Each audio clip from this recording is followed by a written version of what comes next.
This is what it is. Here we go, Chad. We all knew it. Let's go. Sports Radio 810 WHB. Hi, I'm Fred Ramsey. And I'm Mark Tobin. Hey, folks, if you're not busy Saturday mornings from 6 to 7 a.m., well, I hope you'll join us for the Midwest Outdoors, brought to you by Reed Chevrolet St. Joe. Join us and our expert guests, and we'll be talking about hunting and fishing, dog training. We'll give you tips, pass along stories, and most important, share some laughs along the way. That's right. We cover it all, from crappie to waterfowl, and we'll tell you how to cook it, too. The Midwest Outdoors, brought to you by Reed Chevrolet, Saturday morning, 6 a.m. to 7 a.m., right here on Sports Radio 810 WHB. Hi, this is Bob Scott, Store Director from Henhouse Markets. We want to take a moment to thank all the 810 listeners who have supported us throughout the years. We look forward to continuing to support you and the communities we serve for years to come. From our Henhouse family to yours, thank you so much. Hi, this is Philip Sternad, the General Manager of the Hilton President Hotel. We just wanted to thank all the 810 listeners for their support throughout the year. It's been a tough year, but we're looking forward to a better 2021, and we can't wait to see you all down here in the Power and Light District and here at the Hilton President Hotel. Do you want to increase your business sales in 30 days? We've developed a proven method to do just that. What if I told you that for less than $5 per day, you could increase your sales? You can with the help of KC Referral Network. KC Referral Network will promote and market your business on 4 of the most effective advertising platforms: radio, direct mail, digital marketing, and referral directory marketing. Get started today at saleskc.com. That's saleskc.com and increase your business sales in 30 days. saleskc.com. Sports talk powered by fans. Sports Radio 810 WHB Kansas City. The power of sports. Isn't this a sports show? All right, so do we just talk about Patrick Mahomes for like 45 minutes then? Because like that's something I'm always in the mood to do. Almost entirely. Like, do you want me to talk about Patrick Mahomes more? Because I will. I'll do it. I'm crazy. I'll do it. This is Almost Entirely Sports with Joshua Brisco. If you start any conversation about the Chiefs today with, man, I don't know about that defense, you have to go.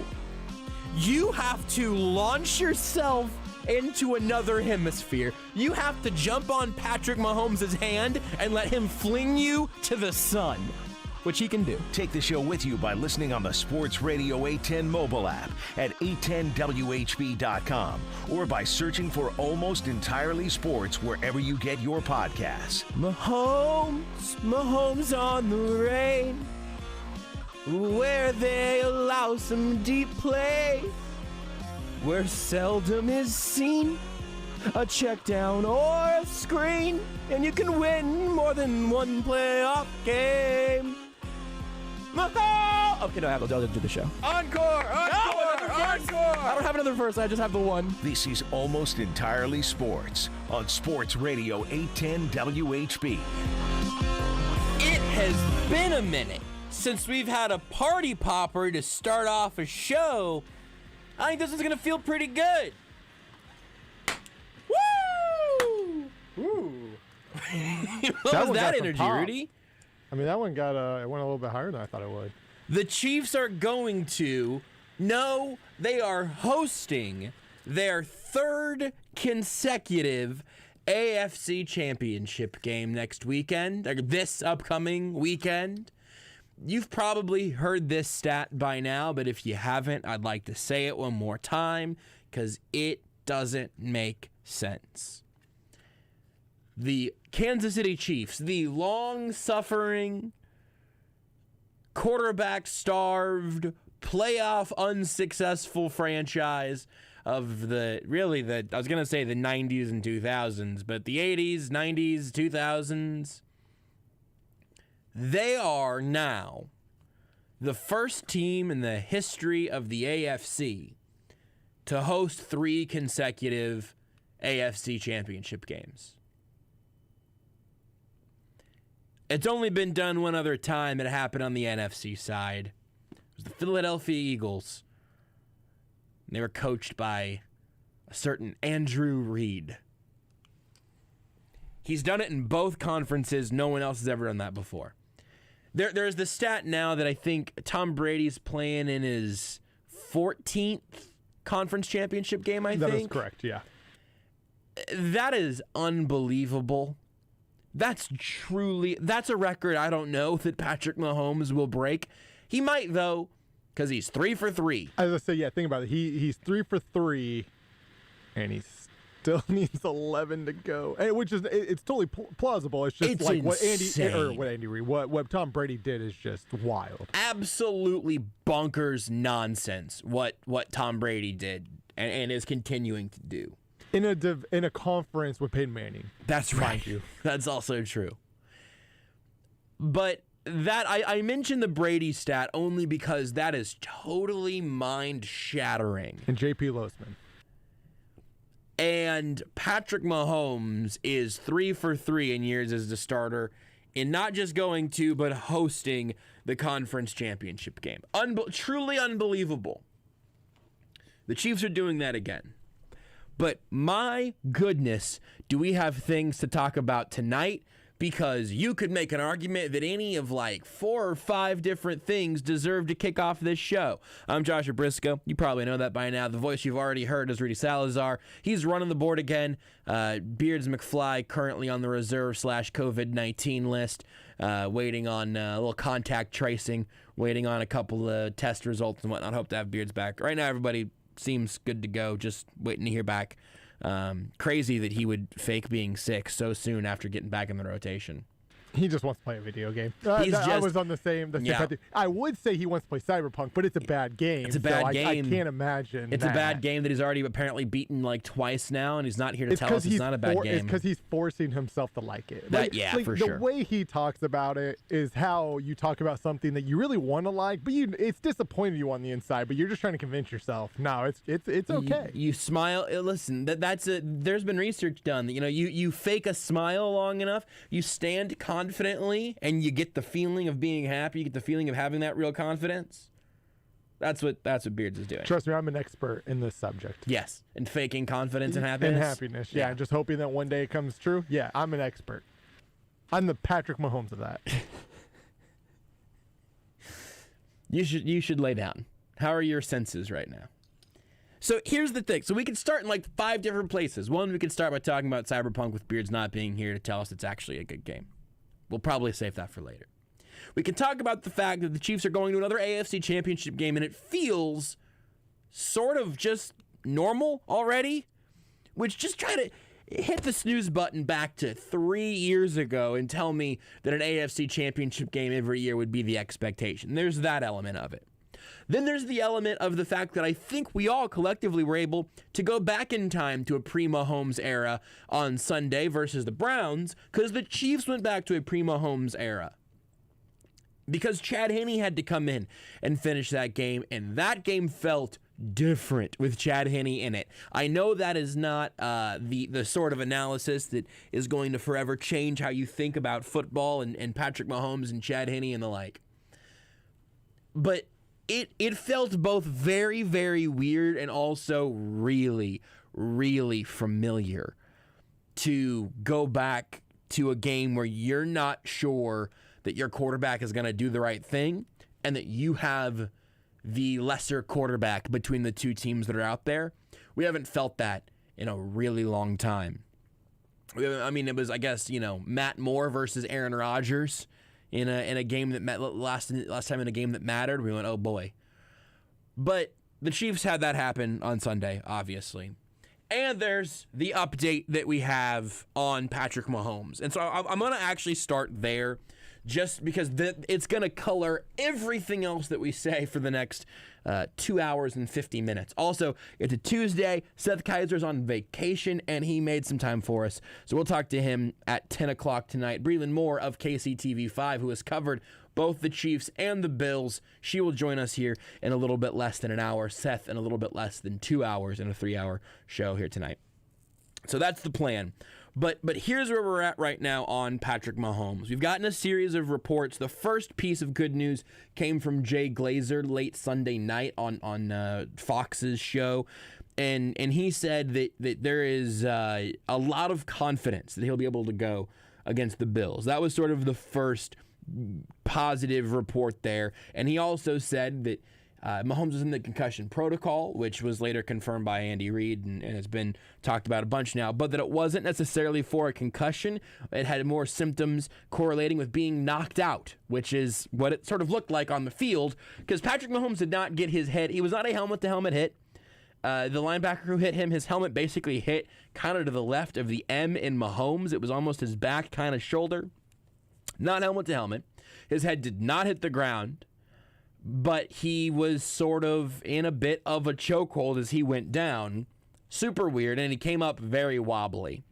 A very strange play. Could have been whiplash, right? Your brain, what I don't remember when I learned this, and this may not be always the case, but the way that a concussion happens, in my understanding, as not a doctor, is whenever your brain hits your skull on the inside. Yes, technically anytime your brain hits your skull, you have a concussion. And so obviously there are various degrees of that, but that is a concussion is when your brain is basically bounces around your skull. Like, you ever get the little quarter, little machines? You Absolutely. Turn it. Maybe there's a ring and a little plastic thing, and you shake it. Yeah. When your brain does that, that's a concussion. Because you got the fluids in there that are kind of holding them in place. So if you get, whiplash, your head doesn't have to hit something to move your brain within that. By the way, for sure, the more you kind of think on an existential level what that even looks like, it's terrifying. It is so strange that our brain, just a hunk of meat, right? It's a hunk of curly meat, is inside of some liquid, and if something bad happens to that, it is game over. And it's really not as secure as you would think. No, it's really not. Like, I know terrifying. I know evolution was supposed to make us about as perfect as we can be. Did not happen to me. But at some point, they were like with the brain, like, this seems good enough. Yeah. Like, yeah, sure. Yeah, it'll be fine. I mean, I don't think these people one day are going to invent a sport where people run and hit each other. That's something that the human evolution. Well, we're not going to do that. Everybody knows not to run around hitting your heads into each other. It'll be fine. Rams got big horns. Darwin Dinosaurs did not think ahead. I don't think Darwin planned it per se. Darwin did not plan football. I don't think Darwin planned anything. Yeah, Darwin's in charge of all of this. He was in Week 17, but it was a Darrell Williams game against the Browns. What are you talking about? Rams get big horns. Dinosaurs got, plated heads. Woodpeckers get a tongue that wraps around their skull and creates an extra layer of padding. I did not know that. It's look up. Just look up. I don't know if I want to see hummingbird tongue. Not hummingbird. Woodpecker tongue. Did I say hummingbird or did I say woodpecker? You said hummingbird. I meant woodpecker. I mean, you said. I think you said woodpecker the first time, but then that previous time you said. I definitely said hummingbird. Hummingbird, yes. Look up woodpecker. Look up woodpecker tongue, and it's crazy. I just heard Rudy go. It's like an anteater tongue. Yeah, but it goes back around its head and gives itself an extra padding, and then also it uses the tongue to get into the holes that it drills. But it also. I guess that makes sense. There's a chance that I guess this ends up just simply not being accurate in this way. It's that the tongue thing is definitely real. I think I read it somewhere at some point that is basically the reason that woodpeckers are not constantly concussed. It's because they get an extra level of insulation. I mean, that would make sense because they're literally banging their heads against a tree thousands of times a day. Just a jillion times, yeah. Anyway, look up woodpecker tongue. But we did not get that. Our brains float in liquid inside of a relatively kind of crappy helmet that, you just gotta hope that little curly meat in there doesn't flop. That bumpy piece of meat doesn't flop around into the helmet part. Anyway, now let me give you news about concussions. So we really still don't know what exactly happened to Patrick Mahomes. There's a variety of reasonable theories. Andy Reid, very intentionally, I believe, has not said the word concussion through 2 days now, two press conferences, the post-game one and the one yesterday. Andy Reid has not said the word concussion. He's been asked about a concussion. He's been asked about concussion protocol. He didn't even say concussion protocol. He said, I quote, he's in the protocol. And that's intentional, because if you say concussion, all of a sudden you really are thinking about at least a week of trying to figure out what exactly it might be to get him back and when you might be able to get him back. If it's not a legitimate concussion, but it's something with some concussive symptoms or whatever, the rules just change. So the Chiefs aren't saying concussion. Right now, we don't really know. Glazer's first thing, though, is not so much a concussion, but he still has to go through the concussion protocol, etc. Adam Schefter tweeted today that Mahomes cleared certain steps Monday, some big steps, but that he's still in the concussion protocol and that his status for the game on Sunday is still uncertain, but that there's hope that he'll practice on Wednesday. That's also something that Nate Taylor confirmed when he tweeted about that a little bit earlier today as well. I'll get you the exact wording here on Nate's tweet, but he essentially confirming the plan right now is for Patrick Mahomes to practice at least to some degree tomorrow, which obviously changes the whole game, right? Nate tweeted, based on everything I've heard, yes, Patrick Mahomes is expected to practice in some capacity tomorrow per sources. It could be individual work as he continues the process within the concussion protocol. Adam Schefter first. If he's able to go tomorrow, it really brightens up the timeline. We've already gotten some questions in some places about, hey, so what is it? I'm confused, a Facebook commenter said, in a way that I think is reflecting a ton of people, myself included. By the way, if you're going, wait a second, Facebook, most people probably know this at this point, but if you don't, you can watch the show live on the Sports Radio 810 Facebook page, Twitch channel, and YouTube channel. We're up on all of them. The entire show will be there. So leave your comments there, and I've got a screen that just brings everybody's comments all together. So you're going to respond to all of them over the course of the show. Also, it's nice to have a place where you can hear the show, in a second tab, or check in every once in a while if we start doing a visual bit, which we do all the time, just to kind of reward the people who are watching, and because it's fun. You can see the confetti from the party popper, and then, my AirPods case, which looks like a Nintendo Switch. Visual bit. That's just for the people watching. If you could see, we could probably get to the point where we could show you woodpecker tongue. It'll just take a while. So, if Mahomes practices tomorrow, even in a limited capacity, I'm going to, from that point forward, just fully assume he's going to play against the Bills. There was the report that he, I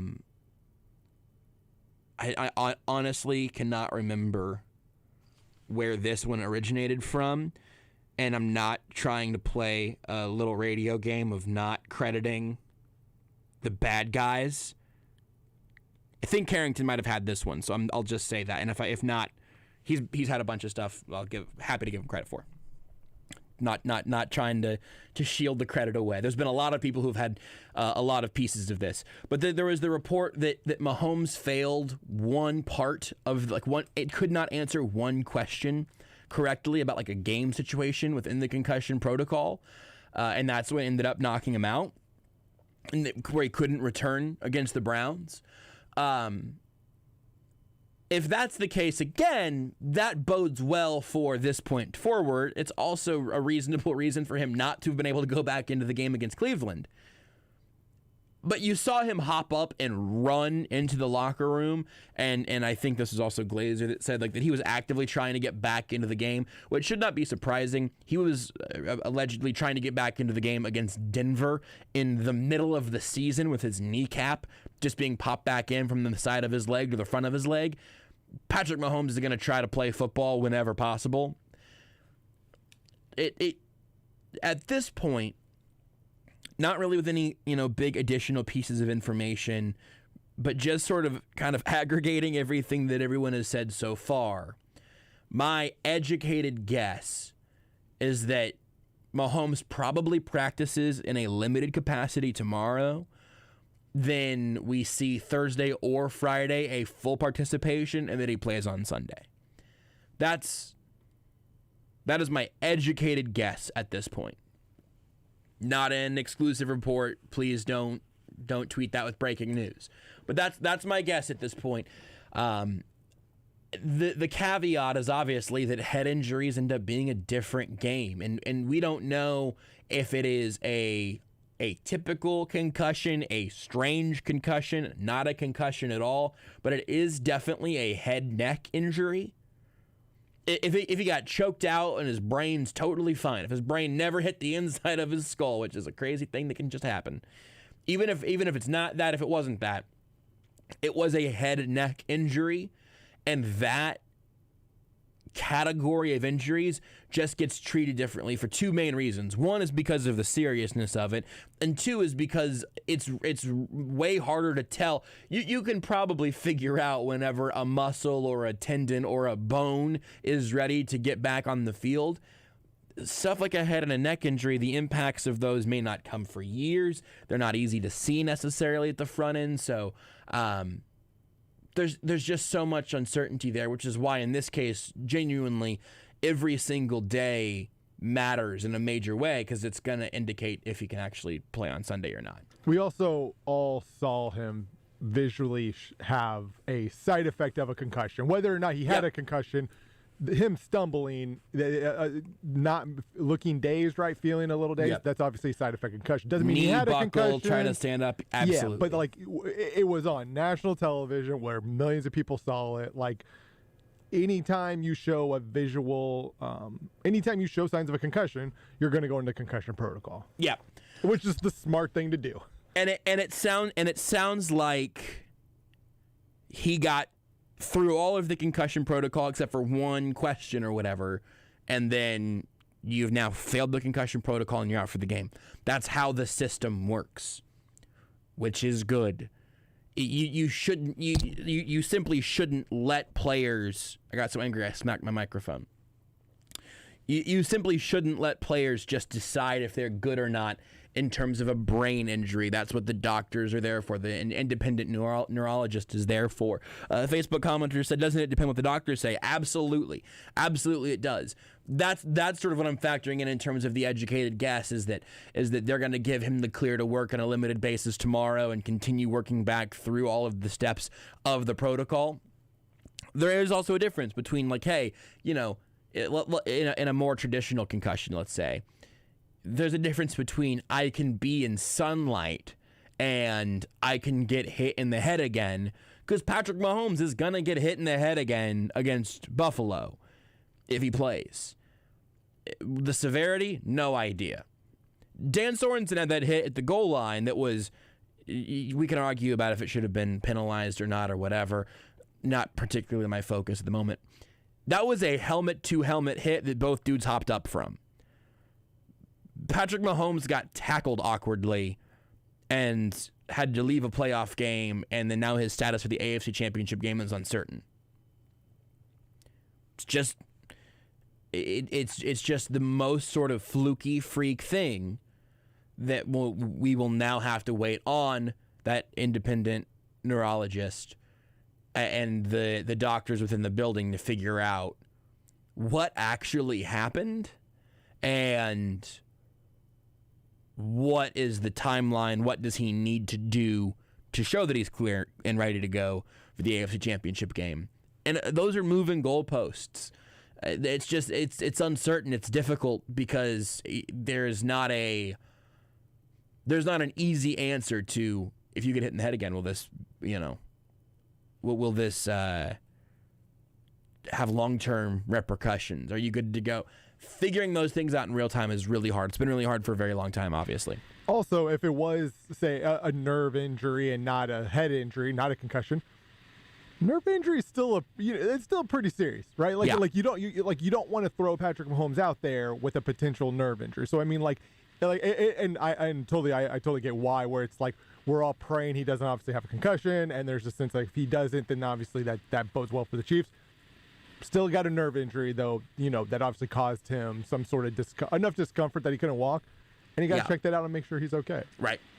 And then again, the other good news is that he couldn't stand solidly at that moment and then ran alone into the locker room. When I saw that, I thought, oh, he's coming back. I did too, it was like, actually. okay, like we'll see him back, because if he's running into the locker room, he's probably doesn't have a concussion. And of course, at that time, I'm not even thinking anything nerve related. I'm thinking 100% concussion. I'm not sure how many times we'd seen the replay at that point, even. But yeah, that's the uncertainty of it here. Where again, we just don't fully know at this point, and we'll get more information tomorrow. I'm optimistic in large part also based on the reports, which certainly reflects people hearing that it's in all likelihood good news to this point.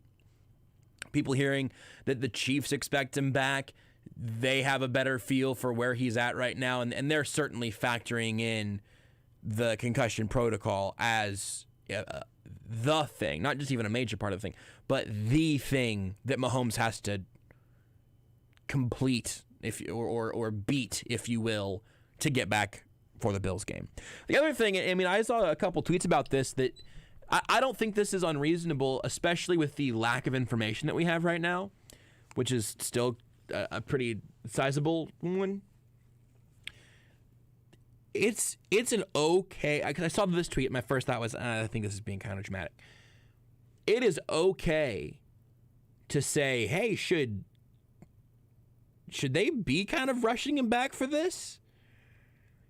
The AFC Championship game is the second biggest game you can play in a football season.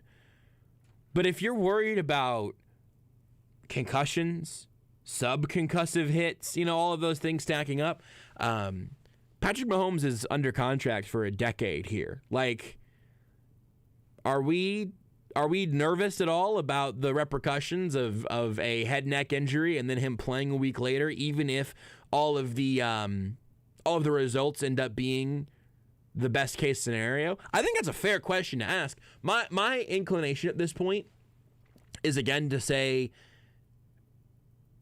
that who was, you have to remind me, Rudy, who was the college coach that had dudes laying in sheds, in dark sheds?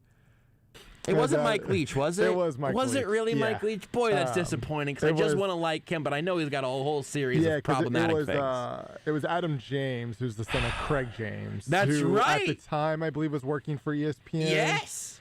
Yes, that's absolutely true. Former SMU star, and I think he's a politician in the Texas, like in the Dallas area or something.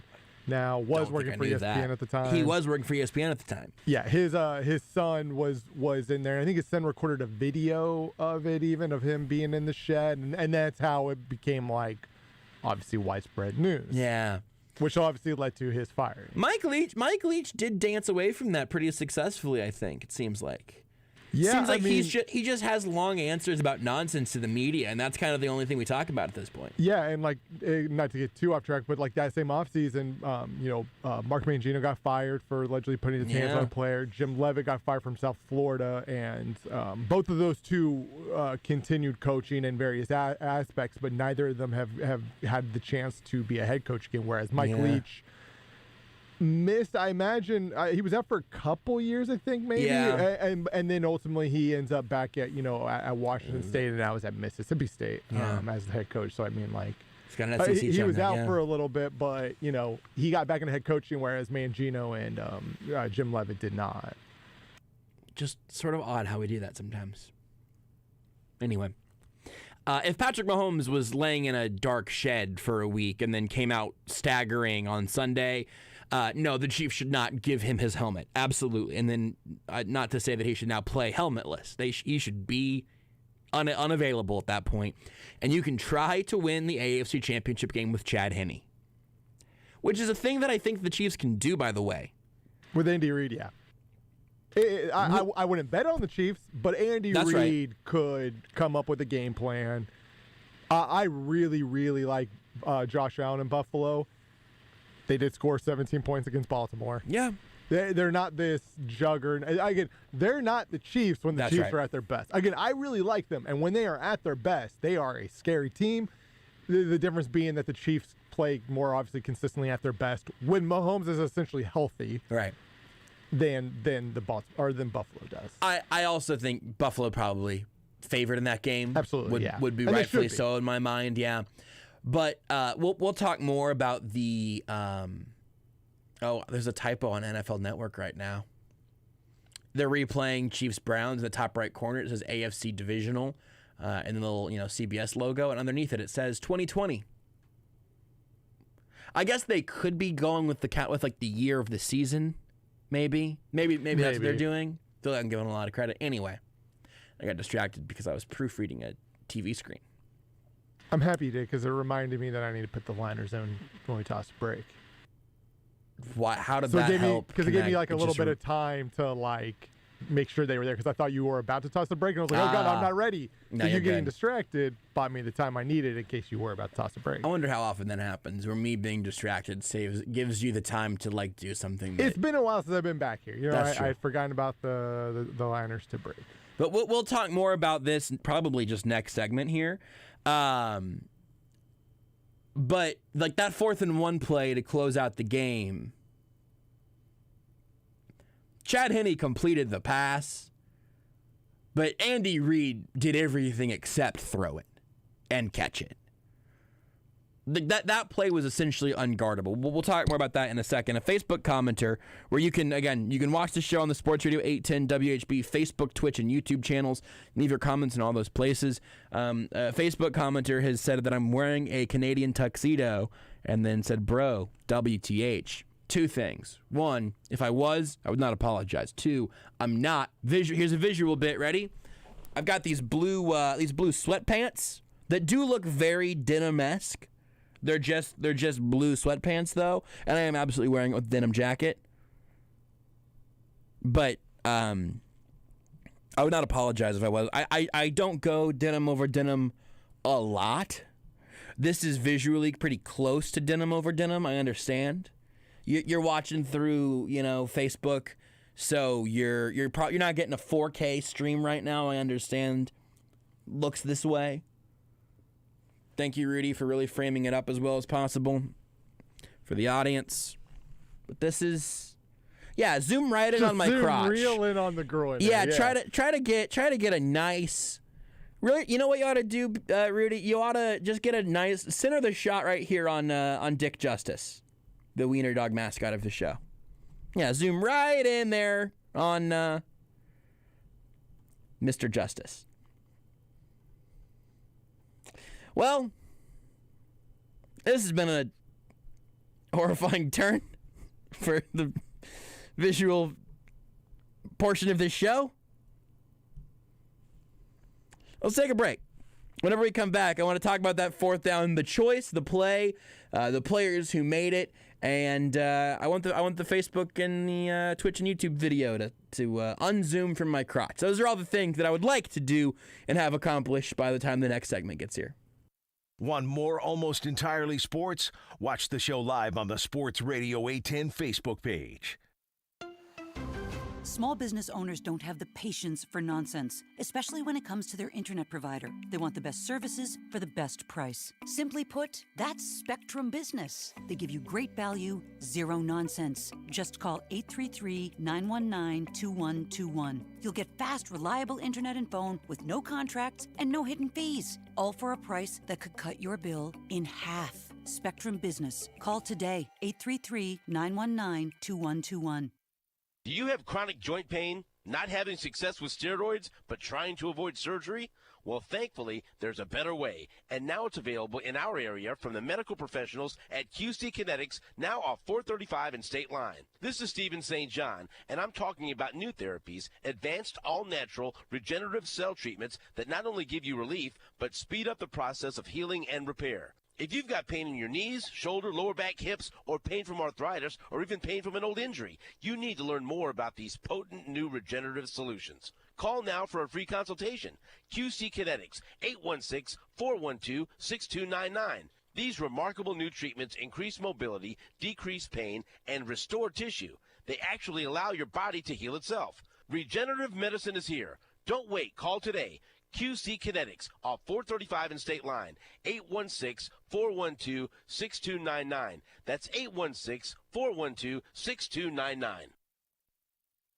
Aristocrat Motors has an SUV that will fit your needs and your budget. So start 2021 by making your selection at Aristocrat Motors. From certified pre-owned to new, we have a Mercedes-Benz, Maserati, Alfa Romeo, Porsche, Land Rover, or Jaguar to fit your needs. Ask about financing that is as low as 0% and our leases that are simply sign and then drive into your future. Aristocrat Motors. We make it possible at I-35 and Shawnee Mission Parkway or online at aristocratmotors.com. Another reading from the Golden Oak Lending Book of Mortgage Lingo. What is a cash-out refinance? It's doing a cannonball from your porch. Watch out! That new car smell. A new college graduate in the family. With a BA in business and a minor in medieval Renaissance poetry. Reading the words, paid in full. Woohoo! Did it! At Golden Oak Lending, we speak mortgage and love translating it for our customers. Right now, rates are at a low 2.5%. Call 913-890-GOLD or visit us online at goldenoaklending.com and talk with an experienced local loan officer who will guide you every step of the way. NMLS 114937, 2.5% fixed, 2.655% APR on conventional 15-year mortgage with 30% equity and approved credit. JLB Corporation, 8595 College Boulevard, Overland Park, Kansas. Whether you're looking for energy savings for the winter or updating your home office or man cave, One Stop Decorating is the place for beautiful, energy-efficient window coverings. One Stop Decorating offers free in-home or virtual consultations, or you can come into one of their 3 beautiful showrooms to see all the window coverings in their Hunter Douglas galleries. Ask about smart shades that can be controlled by Google, Alexa, and HomeKit. 913-270-0408, 913-270-0408, or onestopdecorating.com. Your home, your windows, your style. This is Almost Entirely Sports with Joshua Brisco. You know, I went to BYU, so every down's a throwing down. I mean, that's how that goes. On Sports Radio 810 WHB.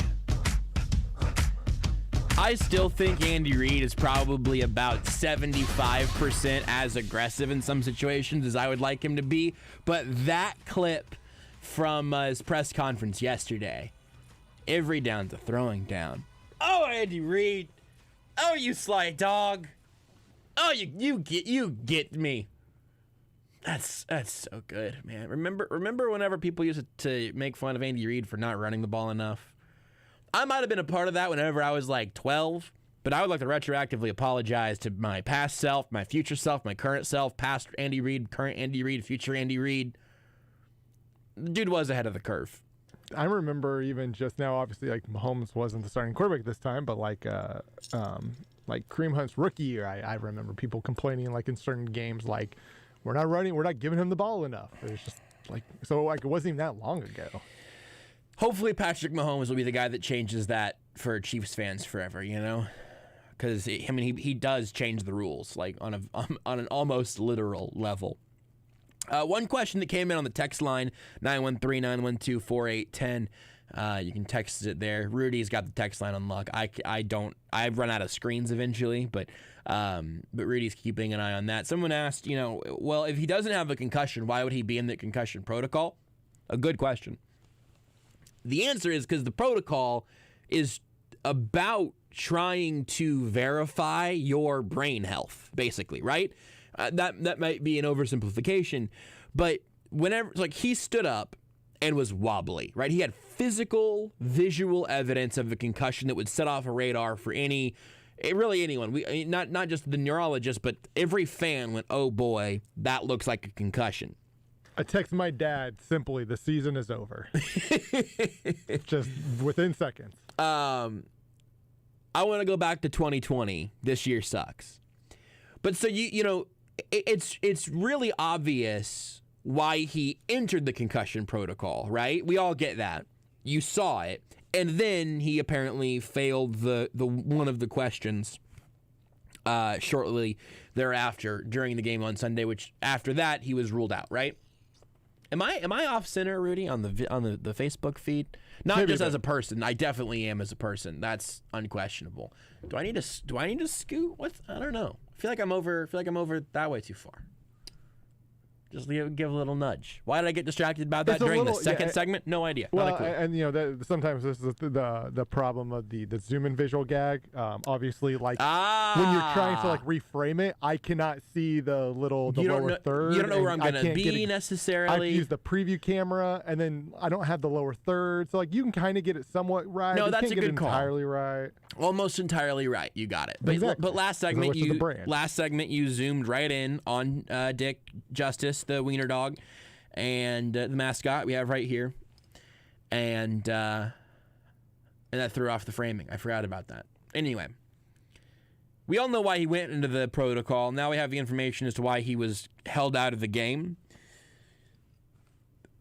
So, not to oversimplify the answer, but he's still in the protocol because he's still in the protocol, if that makes sense.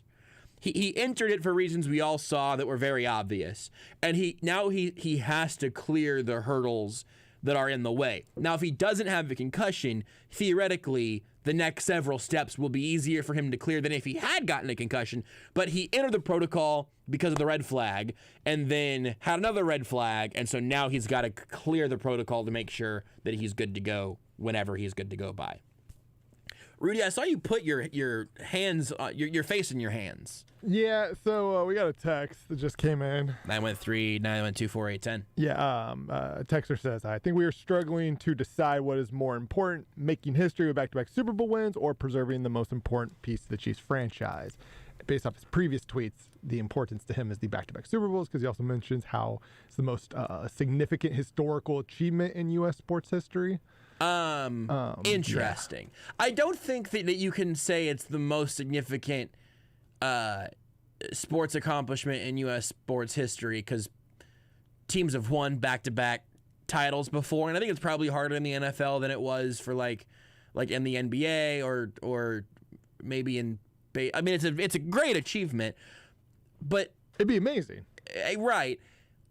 I think that if you say this isn't ideal, but we think he's good to go and he's not going to get his brain scrambled by playing in this game, then you play the game. I don't think that's even really an argument. But I also think conversely, if your thought process is he can get out there and play football, but he's going to be a little foggy, and also this might take a couple of years off of his career or whatever, well then no, you don't do that.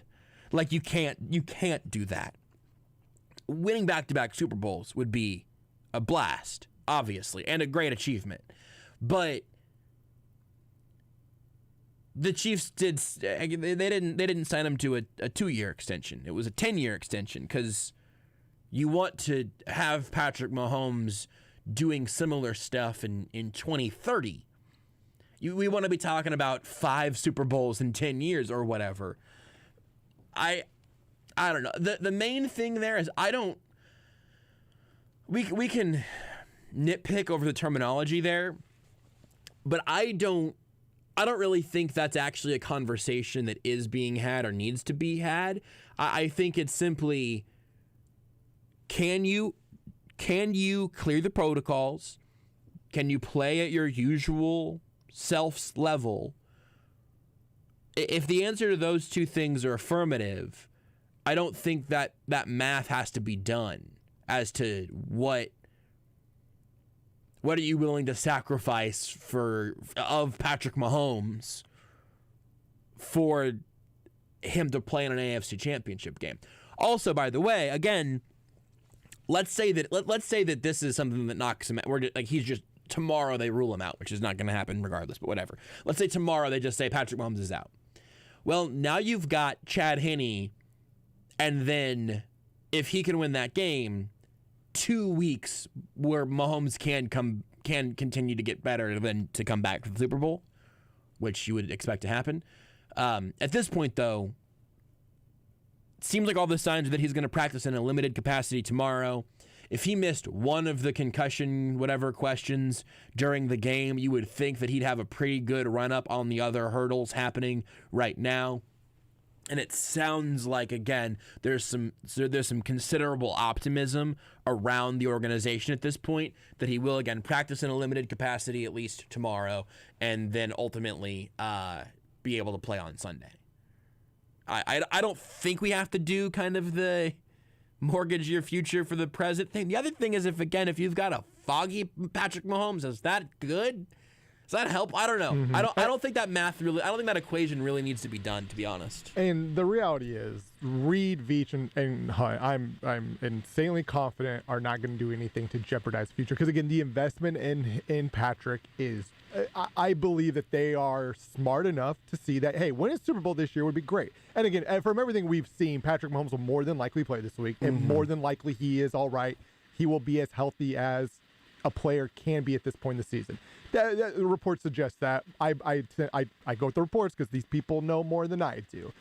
But if for some reason there's anything that, any chance of him playing this weekend could harm him long term, Clark Hunt, Brett Veach, and Andy Reid aren't going to let him play because there's just too because one, I mean, all of them are going to be here past this year. There's just too much investment into him. Trent Green was talking about when he got his concussion that after 2 weeks he felt all right. He did not play for 6 more weeks after that. Yeah. Because and at that time, Carl Peterson's the GM, but Clark Hunt is the owner of the football team. There's a little bit of a history with that. The investment in him is just too big that they're not going to risk the future. When it's also not even hey, can you get out there with a knee brace on? Yeah. And we're gonna take your scrambling out of the game, but we're gonna try to get you to play with whatever limited capacity you have. This isn't him playing with a bum ankle or the toe. That's injury. right. If he only had the toe injury, and normally maybe the toe injury keeps you out for a couple weeks, and you're battling through it. Right. This is your brain or nerves in your neck. This is. Again, I think he's all right, but you take the extra precautions here because you're talking about the most important parts of the human body. Right. And Patrick Mahomes' human body. Yes. Which is incredibly valuable. Way more than me. Yeah. I would gladly give him nerves if he wants part of my brain. I don't think that would help. I think that would hurt him. Yeah. But if somehow it could, here we go. We can do this. If he just thinks he would get better quicker, if he just ate part of your brain. Well, we could get a chunk of that out of there. Honestly, that's what I was thinking. Yeah. I wasn't necessarily a replacement as in I'm smarter, but just if the fluids that are wrapped around my brain can help regrow his brain a little bit quicker. Yeah. If we can, it is a natural human growth hormone. Is essentially what I'm thinking. We're thinking Andy Pettit, but in the healthy way, in the natural way. If we need to get you a spinal tap and get some cerebral spinal fluids out of you and into Patrick Mahomes, the line that would go, it would be like the parade again. Of a bunch of Kansas Cityans all just packing Union Station mid-pandemic this time, so not great. But it would just be a bunch of Chiefs fans packing Union Station to try to donate cerebrospinal fluid, which is probably not actually going to help. Is definitely not going to help in any way. But we would be there for it. Somebody, we also got a text I'm asking, is it suspicious that the timeline for professional athletes recovering from concussion is much shorter than timeline of your average Joe recovering from a concussion? Yeah, especially in a contact sport. Yeah. No, for sure. Yeah, and also I think it comes down to I've experienced a decent amount of concussions in my life, and I personally have never had any symptoms past the next day. I've been knocked out of games with concussion before, and obviously this is a different level because I'm not getting hit by guys who are NFL players. Right. Me personally, I've never experienced any symptoms the previous day. I've had friends who have had headaches for months. So it's just I think a lot of this comes down to each person really is just different. We see the Avalanche drafted a couple years ago a defenseman who very quickly after being drafted got a concussion.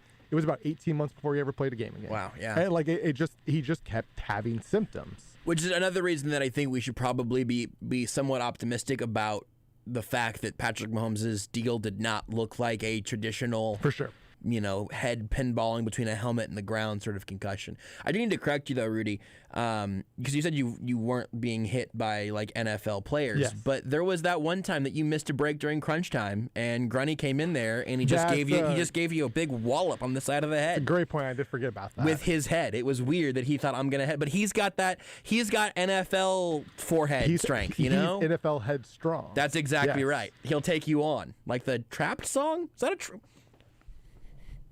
You said the phrase headstrong. It's by Trapped.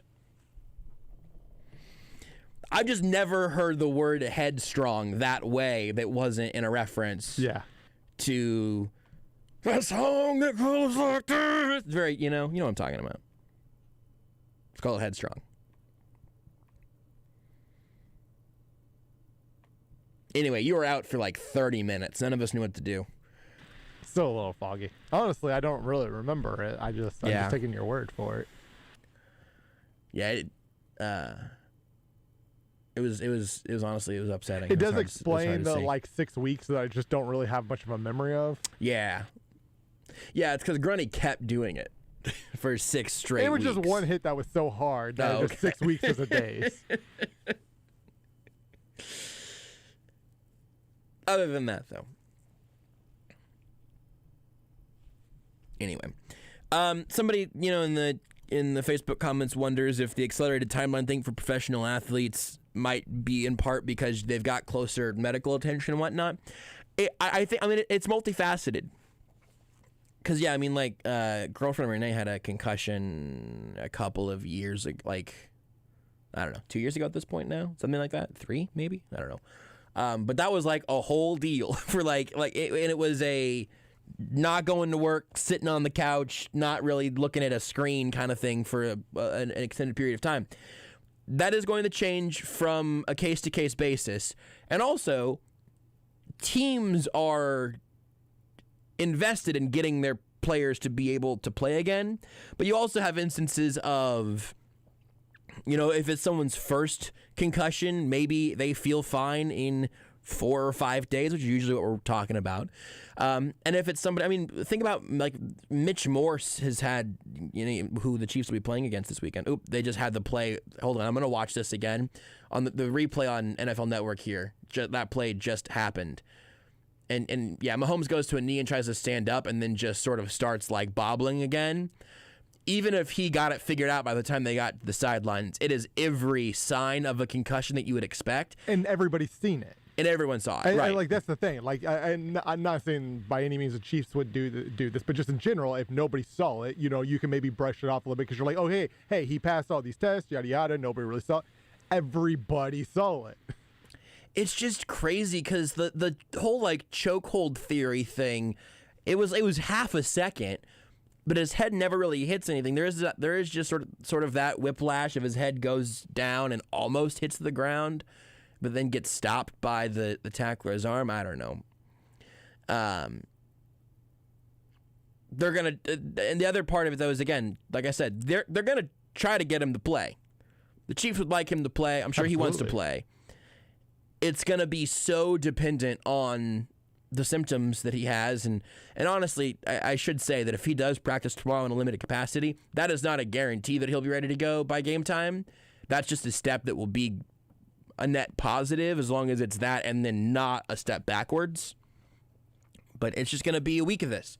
For a week, we're going to be talking about Patrick Mahomes' brain and why humans didn't get a tongue that would wrap all the way around the back of our heads. That would also, then we would have just that long of a tongue. I mean, that could come in handy. Yeah, sure. For what? I'm not 100% confident. I've never really been like, man, I wish my tongue was 2 feet long. You could just you wouldn't have to actually pick up food with your hands or use forks. You could just lick it up with your tongue, essentially like an anteater. And if you like bugs, now you have a way to get bugs.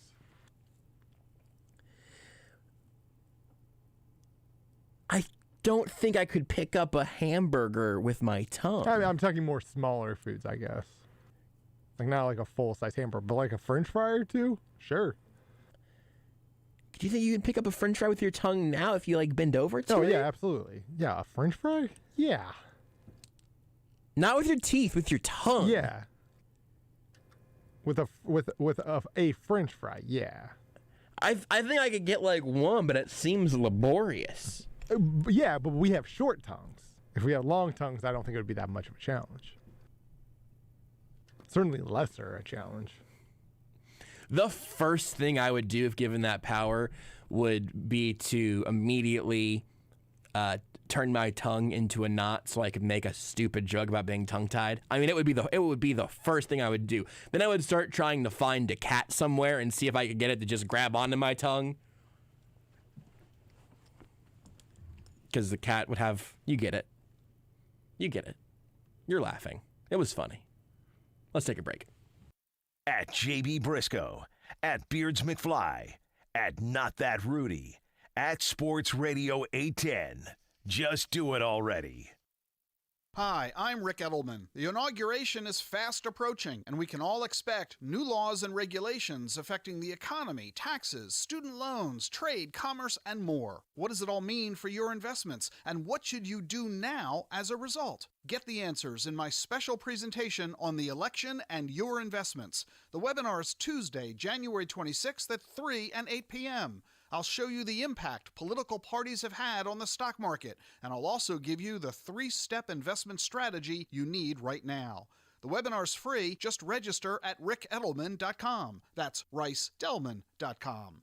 At Edelman Financial Engines, we've been helping folks just like you get through every election since 1986, and we can help you now, too. You'll be surprised at what I have to tell you, so if you missed this webinar before, this is your last chance to see it. Join me January 26th at 3 and 8 p.m. Eastern. Register now at rickedelman.com. That's ricedelman.com. Championship Barbecue is now available at your fingertips with the new Joe's Kansas City Barbecue online ordering app. Place your order for the legendary Z-Man or Rocket Pig sandwiches, slabs of ribs, or a burn-end dinner right now. It's just a few clicks from your smartphone, and your order will be hot and ready for curbside pickup. The new Joe's Kansas City Barbecue app is perfect for a weeknight dinner with a family or feeding your entire office. So don't wait. Download the brand new Joe's Kansas City Barbecue app today. You've probably heard Tom Shane on the radio for years, but have you actually experienced a visit to Shane Company? If you're planning to pop the question on Valentine's Day, we're the destination for you. You just gotta go to the store, or you can go online to create an engagement ring that fits your budget and reflects her personal style. We're talking a massive selection of always natural, always ethically sourced diamonds, rubies, and sapphires, plus a huge assortment of ring settings in every price range. Our team of jewelry consultants will help you find exactly what you're looking for. And you can expect zero pressure because they're all non-commissioned. When you're done collaborating, her engagement ring will look spectacular, like nobody else's ring. She'll get all the compliments, you'll get all the credit. And get this, with their warranty, if anything happens to the ring, they've got you covered for life, for free. Do yourself a favor and get your engagement ring your way, only at Shane Company. Now you have a friend in the jewelry business, Shane Company and shaneco.com. Don't let the cold weather keep you from getting your work done outside. At Vanderbilt's, they have all the gear you need to keep you comfortable in the great outdoors. Insulated jackets and bibs from Carhartt and Byrne, neoprene boots from Boggs and Dry Shot, great layering pieces like Brawny and Western flannel, fleece, and sweatshirts, as well as stocking caps, gloves, and insulated socks. Vanderbilt's, keeping you warm for the last 45 years, with locations in Lawrence, Topeka, and Wamego.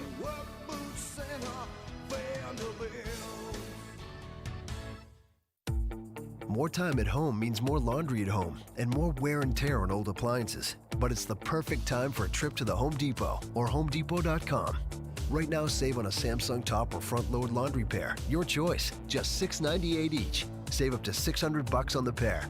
So wash, dry, and save big on select Samsung laundry appliances. Now at the Home Depot. How doers get more done.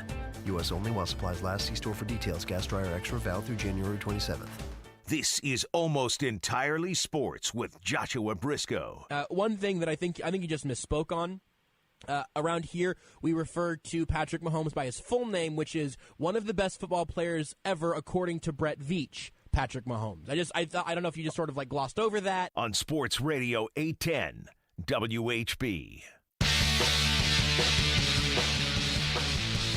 Quick thing that Rudy mentioned during the break was, this is Rudy's personal opinion. No, this is Rudy saying something that he had heard from a couple of places that I just wanted to touch on because I'm sure some people have had this question. Patrick Mahomes has had now a couple of relatively major seeming injuries, at least at the moment. Time will tell on the injury against the Browns, but he's had 2 injuries these last 2 years that have been a big deal. The kneecap against the Broncos last year, and then obviously the head neck one that we're talking about now. Both of those injuries came on running plays and were incredibly fluky in a way that I don't think people should be worrying about Patrick Mahomes' like ability to stay healthy or whatever. The sneak has left the playbook, and he's run the ball and scrambled pretty efficiently, but not like a Lamar Jackson number of times. So don't stress about that. If anything, I mean, you want to make sure that he's as healthy as possible, but there's no reason to suggest this is a trend. Just something to keep an eye on for the immediate future. You're listening to Almost Entirely Sports with Joshua Brisco on Sports Radio 810 WHB. Hey KC, Jeff Badine from Mercedes-Benz of Kansas City. Thanks to you, our loyal customers, 2020 was the best year in our history. We're celebrating with our certified pre-owned event month. Get 1.99% financing and we'll even make your first 2 payments. Rows and rows of premium vehicles to choose from. You can afford your dream car at Mercedes-Benz of Kansas City. Visit us online today at mbfkc.com. Mercedes-Benz of Kansas City, 1/2 mile east of State Line Road on Highway 150. Minutes from everywhere. Financing with approved credit, 36 months, MBFS, ends 1/31/20. 2 payments up to $1,500, select CPO months. At Mercedes-Benz of Kansas City, the executive loaner fleet is a cut above the norm, featuring an assortment of 2020 Mercedes-Benz models. Now, combine that with 1.99% financing on most of the executive loaner cars, and you have a golden opportunity to make your next vehicle a Mercedes-Benz. Need more incentives? They need your trade-in. So go see your next car at Mercedes-Benz of Kansas City, 1/2 mile east of State Line on Highway 150, or online at mbofkc.com. With approved credit, see dealer for details. There's only one station in Kansas City big enough to bring you all the Chiefs coverage you need. Sports Radio 810 WHB. The Chiefs are heading to the AFC Championship Game. As the Chiefs get set to take on the Buffalo Bills in the AFC Championship Game. Keep it on Sports Radio 810 for all the latest. The quarterback, Trent Green. Super DJ Derek Johnson joins us. Adam Schefter from ESPN. If it's Chiefs, it's right here on Sports Radio 810 WHB. Right now at Audi Shawnee Mission, experience why the Season of Audi sales event is the best time to get yourself the vehicle of your dreams. See their entire selection online at AudiShawneeMission.com or come take a test drive at Audi Shawnee Mission off I-35 and Shawnee Mission Parkway. Come experience their new state-of-the-art facility and check out the best deals of the year. You can't beat the great deals at Audi and supporting our hometown team as they march through the playoffs. Shopping at Audi of Shawnee Mission is a fun, stress-free experience for every type of driver. Explore their current inventory online at AudiShawneeMission.com. You'll find new Audi models matching your exact preferences with their handy search tools. Audi Shawnee Mission frequently updates the new Audi specials page so you can see the best offers on their most popular Audi vehicles. Put yourself behind the wheel of the new Audi you've always wanted at Audi Shawnee Mission, off I-35 and Shawnee Mission Parkway, or online at AudiShawneeMission.com. Audi of Shawnee Mission. Feel what it's like to drive the rings. Kansas City's hometown sports station. Sports Radio 810 WHB Kansas City. Weekends are for whiskey-soaked prime rib cooked low and slow, finished over an open flame, and boozy brunches with your besties at Red Door Wood-Fired Grill, Kansas City's #1 upscale neighborhood joint. We just have one piece of advice for when you join us. Come hungry. Everything here is made from scratch, including our legendary chicken and waffles and the best Kansas City strip you'll ever eat for $20. Prepare yourself to take a tender, juicy bite of perfection. What are you waiting for? Reserve your table today at reddoorgrill.com or download our new app. Hi Chiefs fans, this is Clark Hunt. If you have an urgent orthopedic or sports injury, the University of Kansas Health System is open, safe, and has extended hours to see you quickly.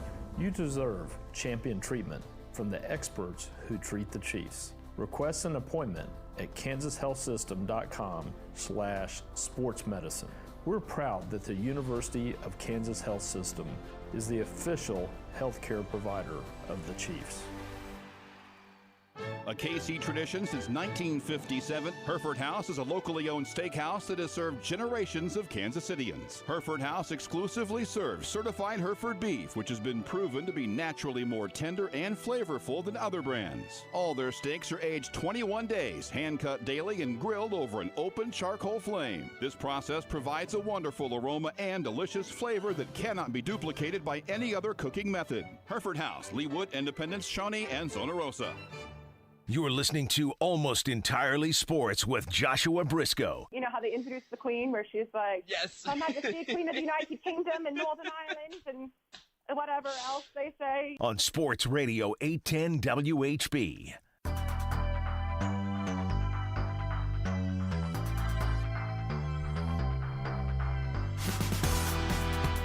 Our conversation with royalty, as it is just an absolute gift every time to be in royal presence, not in the baseball team sense, but in the, you heard the line, you get it. Breland Moore of KCTV5 joins us now. You can follow her on Twitter at Breland KCTV5, only one E. For both her Twitter handle and my Twitter handle, put one less E than you think you need there. For me, it'll take you from 1 to 0. You mean from 2 to 1? Why would there be 2? I don't know, but you have an E at the end. I certainly don't. JB Brisco with an E. Okay. Tweet Rudy about how much you loved the film with that same name, and then just chant Rudy, Rudy, Rudy at him. He loves it. See how it feels, Rudy? It feels bad. It feels bad when doesn't feel good. When people you thought were your friends lie to the public on your behalf. Stinks. Breland, I'm sorry you had to be introduced this way. There's a lot of tension around here right now. No, you guys are good. I love it. Every single time I come on, it's something very interesting. It's a talk. But I do appreciate the fact that you guys, as I always say, you guys have saved that intro. It's like my first time on the show, so I do really very much appreciate it because it just like gets me in a zone, right? Yeah. Every time I come on. Just me faking an English accent, pretending I am Queen Elizabeth. So I love it. I love it. Yeah, and Rudy was just admitting right before you came on. I was like, I thought we had another Breland liner. So Lord willing, and the creek don't rise, which is a phrase I just decided I'm going to start saying more often because I love it. Oh, okay. We'll have another liner for you next time. We'll be able to switch it up at that point. I guess. I don't know. It kind of depends on if Rudy's going to do his job or not, or if he's going to just lie about my Twitter handle. I like it. I will be holding my breath in anticipation. Don't do that. Don't do that. Don't do that. Don't ever hold your breath in hopes of this show accomplishing something it's promised to do a week prior. What I will though follow up on is the main thing I wanted to talk to you about tonight. Is that you have a direct relationship to both of these football teams that are playing this weekend, and we don't need to get all deep into the X's and O's at this point yet. But you covered the Bills, you're now covering the Chiefs, and this is, as far as I'm concerned, it's the Breland Bowl. Like this is also. Tom Martin can claim part of it, but he went to let it fly. He lost his privileges in terms of being able to claim this game as his own. I want to know what you need to tell everyone about Buffalo and about that fan base and about how excited you are for this particular collision this weekend. I never thought that this would ever occur, at least not in my tenure here in Kansas City. It has been amazing, number one, not to get into too much X's and O's, but it's amazing just the growth that I have seen from the Bills. Yeah. Where I kind of thought they were, maybe I knew that there was something being built there. And when I left, there was this weird sense, like in the pit of my stomach. I knew I was coming to cover a Super Bowl team, but there was also this weird sense of like, I'm going to miss out on something really great here. And sure enough, that was the case. I'm fine. I mean, I arrived, and then like 6 months into my tenure here in Kansas City, I went to a Super Bowl and picked up confetti on the floor. So everything's fine. Like, we were cool. That being said, like, I kind of knew that something was cooking up there. I just didn't think it was going to happen this fast. Yeah. And so I love it. I actually have a friend who is a scout. He's born and raised in Kansas City, but he's a scout for the Seattle Seahawks. And he was kind of picking my brain about some things. And when the Seahawks were playing in Buffalo, he went to go scout in Buffalo. He kind of picked my brain about things, and I was like, listen, I know this is going to sound really weird, but Buffalo gets a bad rep. Everyone thinks it's just cold and miserable and rusty and gross up there, but you'll never find nicer people. I mean, they're very East Coast nice, so that's a little different than Midwest nice. Like, you got to get to know them, and you got to be one of them. But, man, once you're in, like, you're in for life. I actually just got a package delivered to my doorstep this morning from a high school football coach in my old market. he wagered that this was never going to happen. There's no way the Bills and the Chiefs are going to play each other in the AFC Championship. That's not going to happen. If it does, I'll send you your favorite ice cream from, Western New York. And sure enough, there it was on my doorstep this morning, 2 pints of Abbott's ice cream from Rochester, New York. So just genuinely nice people.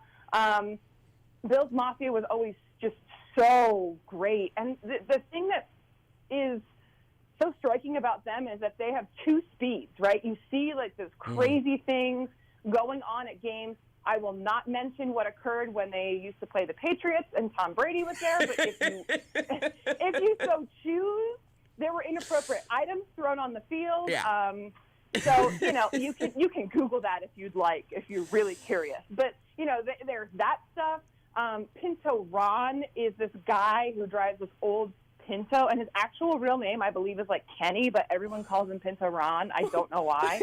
And every game he covers himself completely in ketchup and mustard, and it's just a thing that people love. They're so weird. And of course, the table slamming and stuff. Oh, and when you go to Pinto Ron's tailgate, you gotta drink out of a bowling ball. It's really, I'm telling you, there's just some things up there that you're what on earth is going on? They're so crazy, so wild. I have seen things in that parking lot I don't ever want to see again. You gotta remember, Brisco. I showed up.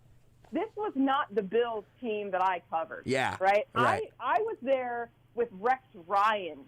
Oh, so that was his last year was my first year. Oh, so I watched Rex Ryan eat a dog treat at training camp. He prank called Julian Edelman on Patriots Week. There's a lot of stuff that I went through with that team up there that is insane.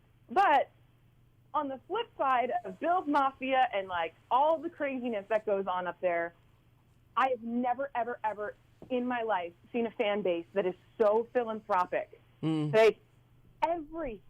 They just donate. And it's not just 1 or 2. It's all of them. My first experience was when the Bills broke the playoff drought in 2017. I saw so many grown men crying. People were celebrating like they just won the Super Bowl because it was, 17 seasons, 18 years. There were children in my market who could vote that never saw the Bills in the playoffs. Yeah. And so it was a massive deal. And it really just blew me away when I woke up the next morning and saw that Andy Dalton's charity, a Cincinnati quarterback who threw the Hail Mary to get them into playoffs, all of a sudden they start flooding his personal charity with all of these donations. And I'm pretty sure it got close. I know for a fact it passed $500,000. I don't know if it went past $1 million, but that's insane. And the fact that the majority of Bills fans were donating in increments of 17 or 18 in honor of the number of seasons they lost. So you know how many people had to collectively together donate for that? Yeah. And they just do it constantly. And it blows me away to think about that fan base. Buffalo is the city of good neighbors, and they truly are. It is the most incredible thing. So, yeah, make friends with Bills fans. I know it's the AFC Championship this week, and there's going to be some bad blood, but Bills fans are some of the best people you'll meet. I mean, I could say the same for Chiefs Kingdom, but we already know this because we live here. We're right? here. We know. We'll say that about ourselves. Bills fans get a bad rep, but they are great. So everything about the sort of philanthropic efforts, they're now donating to Lamar Jackson's charity. They just have things. They're just trying to give money away, and that's great. And I'm so glad you mentioned that. And also, I'd like to go back to Rex Ryan's last season in Buffalo.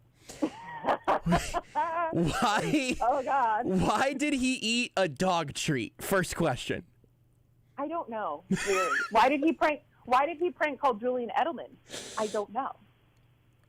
And Julian didn't know because it was a phoner. So Rex is there, over the phone. Hey, it's Walt Patowski from Buffalo News. Julian's like, hey, Walt, how's it going? And he's asking him, all sorts of dumb questions. And Julian's like, well, I don't, sir. Yeah, those years were chaotic. I think you can look at Rex and Rob Ryan collectively and know that was a chaotic scene up there.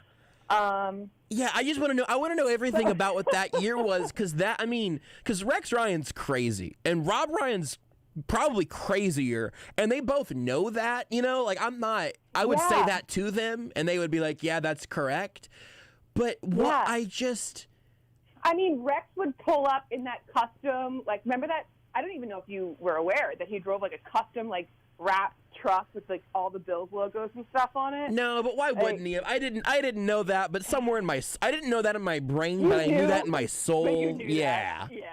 Like, there was just so much crazy stuff that happened. That was a weird year. The culture shift between then and now is like, I could probably get whiplash from just the what I saw and what it is now is just completely different. And of course, you had like all of those characters in the locker room, right? Like Marcel Darius and Richie Incognito, and like all of those guys that were just a lot. And now, it's just like very much like team oriented. Like we are all in this together. Like, let's go. And it was not that. It was not that way when I first got there. So Sean McDermott has worked more miracles in that team than we're even aware of from the outside. I don't know if you know this or if anyone knows this, but didn't Rex Ryan get so Rex Ryan definitely, just to catch everybody up, definitely got a tattoo of like a sort of cartoon version of his wife wearing a Mark Sanchez Jets jersey, and it's crazy. But then whenever he got hired by the Bills, I believe he had that tattoo. Just the jersey got changed from green to like blue. Did he get it changed again? Do you know what I'm talking about even? I don't even know. I don't even know what that is. Oh, I have boy. no idea. That's how much that's how much chaotic energy was up there. I didn't even know about that at all. Thank you for letting me know. You're so welcome. My personal favorite was I had just started. I was a couple taking off during football season. As you know, it's kind of like not a thing. So I waited and finally I'm like, listen, well, we're done. We used to play what we call Bills math. And it's, well, if this person loses, and we win out the rest of the game, all right, then we need to play. We plan for playoffs here, people. But it's like every single thing. I mean, they got in to the playoffs in 2017 playing Bills math because, like, 3 different other games broke the way that they needed, and they got in. So it was bizarre. But, I asked, I was like, okay, now that we're done playing Bills math, I'd really like to go home for Christmas. Is that okay? Like, I was just driving home. It's like 5.5 hours from, Western New York to Philly. I'm like, yeah, can I go home? Yeah, sure, no problem. I said, and I know this is really pushing it, but, like, we're not doing playoffs anymore. Can I please go? I graduated from Temple University. Temple was playing in the Military Bowl, which is in D.C., so that's only, like, 3 hours from home. So I could do both. I was trying to do both, and I was like, well, can I go see Temple playing the bowl game? And I miraculously got approved. And the day after Christmas, I'm in D.C. I wake up and my phone has approximately like 48 emails, missed calls, texts, and stuff.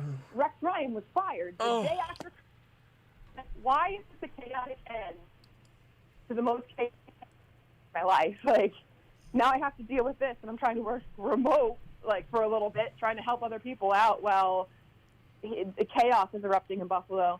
The rumor is that he knew he was going to be fired anyway, so he specifically asked to be fired as soon as possible so he could go see his son play in a bowl game. I mean, you guys at least have the same mindset at that point. Like, that's... I guess, except I wasn't fired. I very much kept my job. It's fair. That's a good point. I don't know if you're by a screen other than the phone that you're on right now, but I'll be happy to just sort of stall for a minute or whatever I need to do to allow you to just Google the phrase Rex Ryan tattoo. Because he's got multiple tattoos, but this is definitely sort of the most like famous one. And I would just like for you to know what I'm talking about and to be here as you see for the first time that the head coach, the football team you covered, just had this. Yeah. Mm-hmm. It's big. Mm-hmm. Oh my. Mm-hmm. How would you? I feel like I haven't described it well enough for anyone who doesn't have Google right now. So this is like a cartoon pinup. Yeah, that's exactly right. Mm-hmm. In a football jersey that was apparently Mark Sanchez's jersey, and then this is grim. Okay, and so it's a cartoon. It's a cartoon pinup of his wife wearing a Mark Sanchez jersey, and we're not leaving out any other like clothing items or details. It's just that. That's just it. Oh, okay. Again, the culture change that Sean McDermott has implemented in Buffalo is a miracle. Trust me, as someone who watched it happen in real time. It's just a lot. It's not terribly well done. It's just her hand is like, one of her hands is a club and the other one is a claw. It's very confusing. It's not good. And it's like in a kind of prominent spot. Yeah. Oh, boy. Like if he wore a short sleeve shirt, you could pretty much just see like the bottom third of it. It's tough. It's a tough choice, place, execution. I bet they're very happy together. Why am I not surprised, though? That's a great question. That's exactly what it's not what I had anticipated, but it met my expectations. Yeah, that's a good way of putting it. Yeah. Yeah. I didn't know what to expect going in, but that is exactly the feeling that I had in my stomach. That's it. You didn't know it in your mind, but you knew it in your soul. Just continuing sort of that trend. Yeah, that's it. Why is the guy with the ketchup and mustard named Ron if his name isn't Ron? That was my other question that I needed to follow up on. That one's very confusing to me. So I've never officially met Pinto Ron because I'm always inside and I'm not partaking in those festivities. I just kind of like walk around and observe for a little bit. He has a Wikipedia page. His name is Ken Johnson. I don't know how he gets, but he's called Pinto Ron. Yes, yes, absolutely. Okay. I don't. There's a bunch of documentaries if you want to actually spend time learning more about the very nuanced things. What do you think his day job is? Do you know his day job? Because now I know. I don't know. He's a software engineer. A software engineer by day, Johnson is known for his red Ford Pinto and antics cooking food on the car hood and a variety of objects such as a shovel and army helmet. Oh, he does do that. I forgot that. There was just so much to tell you that I forgot about that portion. Wow. Furthermore, he holds a tradition of being doused in ketchup and mustard. Yeah. I told you. Most notably, he served shots out of a bowling ball until he was forced to shut down by the NFL. Why did the NFL crack down on that? Wow. Okay. This specific man, you are not like. I hope that in the NFL rule book for like fans, whatever outside, there is something like fans may not drink out of prohibited items, including but not limited to bowling balls. Ron. Yeah. / Ken. Wow. I want to know the pictures of him covered in ketchup and mustard are also grisly. Like it's just tough to look at. Yeah. Yep. Is this before the game? That was a thing. Oh yeah. So he's just wearing this during the game. That's what I'm under the impression. So I have been told that it is a tailgate. Like, yes, it happens at a tailgate, which is obviously not usually before. But, in so recent times, the Bills always played at 1 o'clock Eastern time, 12 noon. Right. Never prime time. So maybe there is some afterwards, too. But, yeah, there's a ton of different little nuances of what happens in the parking lot of formerly known as New Era Stadium. So this dude is incredible. I want to know everything possible about this man. Wow. Okay. Well, you know what I gotta say, between that and the Rex Ryan revisiting, I feel like we have accomplished our goal of like bringing a little bit of that Buffalo energy into this show for the game. Like I feel pretty good about that. Obviously, the main thing and what we've been talking about so far tonight is just like where exactly is Patrick Mahomes in this whole process and everything. Do you have any feel from we're all working through the same public reports that have come out at this point, but with what you've heard and who you've talked to and everything, how are you feeling right now about how bizarrely that has gone in the last 36, 48 hours or so, and what now we're trying to keep an eye on tomorrow and beyond?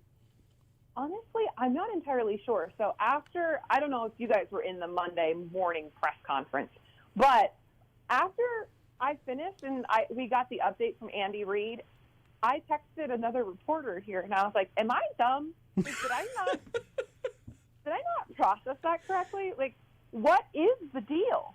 Because I don't actually know. Yeah. And this reporter also responded, trust me, you are not alone. Like, it was so confusing. And I don't know if it's intentionally confusing. I have no idea. But I think we're going to get a better idea of what's popping, in terms of Mahomes' situation tomorrow when obviously everyone practices. Supposedly, I have seen that he's going to try to practice in some limited capacity. Mm-hmm. So I don't know. I think that's the best time to actually get a concrete update of what is going on. Because I'm going to tell you flat out, I am so confused and I don't know what to believe, and I don't, it's really overwhelming, honestly, how much in-depth do you have to go to figure something out. Are you guys finding the same thing? Yeah, well, so I'm curious as to what you're specifically sort of referring to. Well, the one thing that I mentioned earlier that is absolutely the case is Andy Reid now in 2 press conferences, counting yesterday's and then counting post-game, he has not said the C word. There is no concussion. He is in the protocol. He cleared the deals. Like, I do think that is intentional on some level, where not necessarily that it's malicious in this way. We're like, hey, don't say concussion. If you say concussion, he's probably not going to be able to play. But like, I still am not sure if Patrick Mahomes got a concussion or not. I'm not sure that the Chiefs know, but I do think that Andy Reid has at least purposefully not been saying the word concussion. Well, yeah, no, and I don't ever take it as malicious. Like, that's part of the National Football League. Yeah. Everybody does it. Yeah. It's in some capacity, especially now for an AFC Championship under, an opposing team that you mentored. Yep. Of course, you're going to go up there and kind of not be very specific, because that's literally what you just your mentee who's doing the exact same thing in Buffalo. Mm-hmm. So, I don't know. It's really confusing, and that's the thing. Some reports you're seeing are, he's in protocol with a concussion. You're not sure. I saw both. Is it a neck issue? Is it a concussion? If it's a neck issue, what type of neck issue is it? Because obviously sometimes that could be worse. Like, I have no idea what to believe. So one of the things we just gotta, I tell the people what I've also seen, but I also always put the disclaimer of, we did not get a chance to talk to them. It is players' day off, or Monday they didn't have enough answers or whatever. So blah blah blah. I'm telling you, we personally are not taking responsibility for any of this information. We're just following up on what Schefter or whoever else reports. So it's, I don't know, and I don't know what to expect either. But I guess anything is possible as a backup, right? Yes. You can accomplish anything you put your mind to, I would say. I mean, absolutely. Anything. Yeah. On that note, then, if with Henne, with Mahomes, whatever, obviously saying or whatever is a bit flippant, because that will change how the game goes. But I mean, the game is gonna happen. It's gonna happen on Sunday, even though I believe Colin Cowherd said they should just delay it until Mahomes can play with us. Which, listen, I've always agreed with everything Colin Cowherd's ever said. I continue today. That's never changing. Yes, your track record is very much that. Yes. Yeah, absolutely. Never disagreed with that. With that smart, handsome, correct man in my life. I think the NFL should take that seriously. But I mean, either way, the matchup has very different ways of it being interesting. And I know you've, again, kept an eye on Buffalo and have a better idea of how far they've come than most. So what's intriguing you about the matchup? And then obviously you're going to have to sort of put some things in the with Mahomes category and some things in the without Mahomes category. Exactly. So I think the most intriguing thing about this matchup is the fact that, everyone keeps saying, oh, I'm not afraid of them. We beat them week 6, no big deal. I'm like, that's not the team that it is now. Yeah. They were missing so many people. Trey White, if I remember correctly, who in my opinion is one of the best cornerbacks in the National Football League. Tre'Davious White was limited. He ended up playing, if I remember correctly, but he was limited during practices, and you weren't really entirely sure what was going on with him. So he was maybe potentially playing slightly not 100%. Mm-hmm. Meanwhile, Buffalo's defense took a really big hit there. Trent Murphy, Matt Milano, Harrison Phillips were all out. Plus, they had their top tight end, Dawson Knox, out as well, who has been really, really a key contributor for them throughout the latter half of the season and then, of course, in the postseason. So it's a completely different team. And to take that week 6 even into consideration at this point would be really silly. So that's something that no matter who plays, what's going on there, that's something that absolutely I have on my radar is let's see how this side of the Bills now matches up with the Kansas City Chiefs.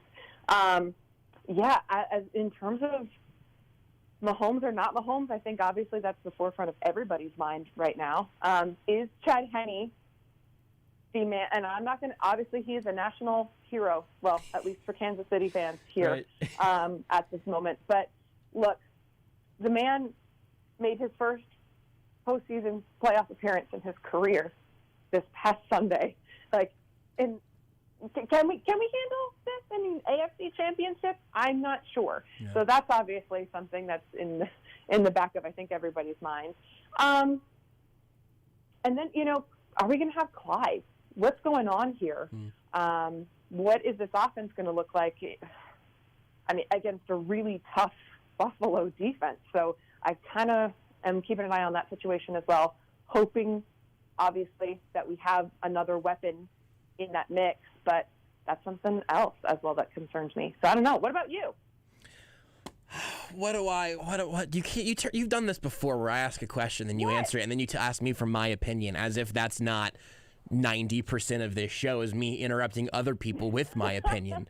Like I'm not actively harming the show by interjecting my opinion again. I mean, I hope Patrick Mahomes plays, is my opinion. I would love that. I would prefer that to happen. No, I'm excited. I mean, regardless, it's just a very different. It's all going to be so tinted by if Mahomes is playing or not. But I also like that the 4th and 1 play that ended the game on Sunday. Yeah. Andy Reid did everything except for throw the football there. Like that, Chad Henne completed it, and Tyreek Hill caught it and then slid in bounds. But that play design would have worked with Chad Henne or Matt Moore or Kyle Shermer or Chase Litton or Jordan Ta'amu could have completed any of those passes. I was going to say or me, but honestly, I would have fallen down. Probably not. Yeah. Yeah, probably not. I would do the same. Yeah, I mean, I'm delusional, but in like ways that are, more thinly veiled than that would have been. So like that makes me think that there would be some hope with or without Mahomes. The one other thing that I'm going to ask you and not answer if you ask me about it is from the Bills' perspective and on the offensive side for them. We talk about how far that organization has come, but Josh Allen in particular came in like this chaotic good, right? Where you're like, oh, well, this is a blast to watch, but is this dude going to fully be able to iron out some of the wrinkles here? And he put together a legit, all-pro, second team tied with Patrick Mahomes type of year. His development was tremendous this season, and I'm curious if you buy that this is the new Josh Allen, if there's going to be a little bit of both from this point forward, and then what the Chiefs can expect whenever they see him again this time. So I have always thought, and there was a big comparison because if you remember correctly, the pick that brought Patrick Mahomes to Kansas City was from the Buffalo Bills. Mm-hmm.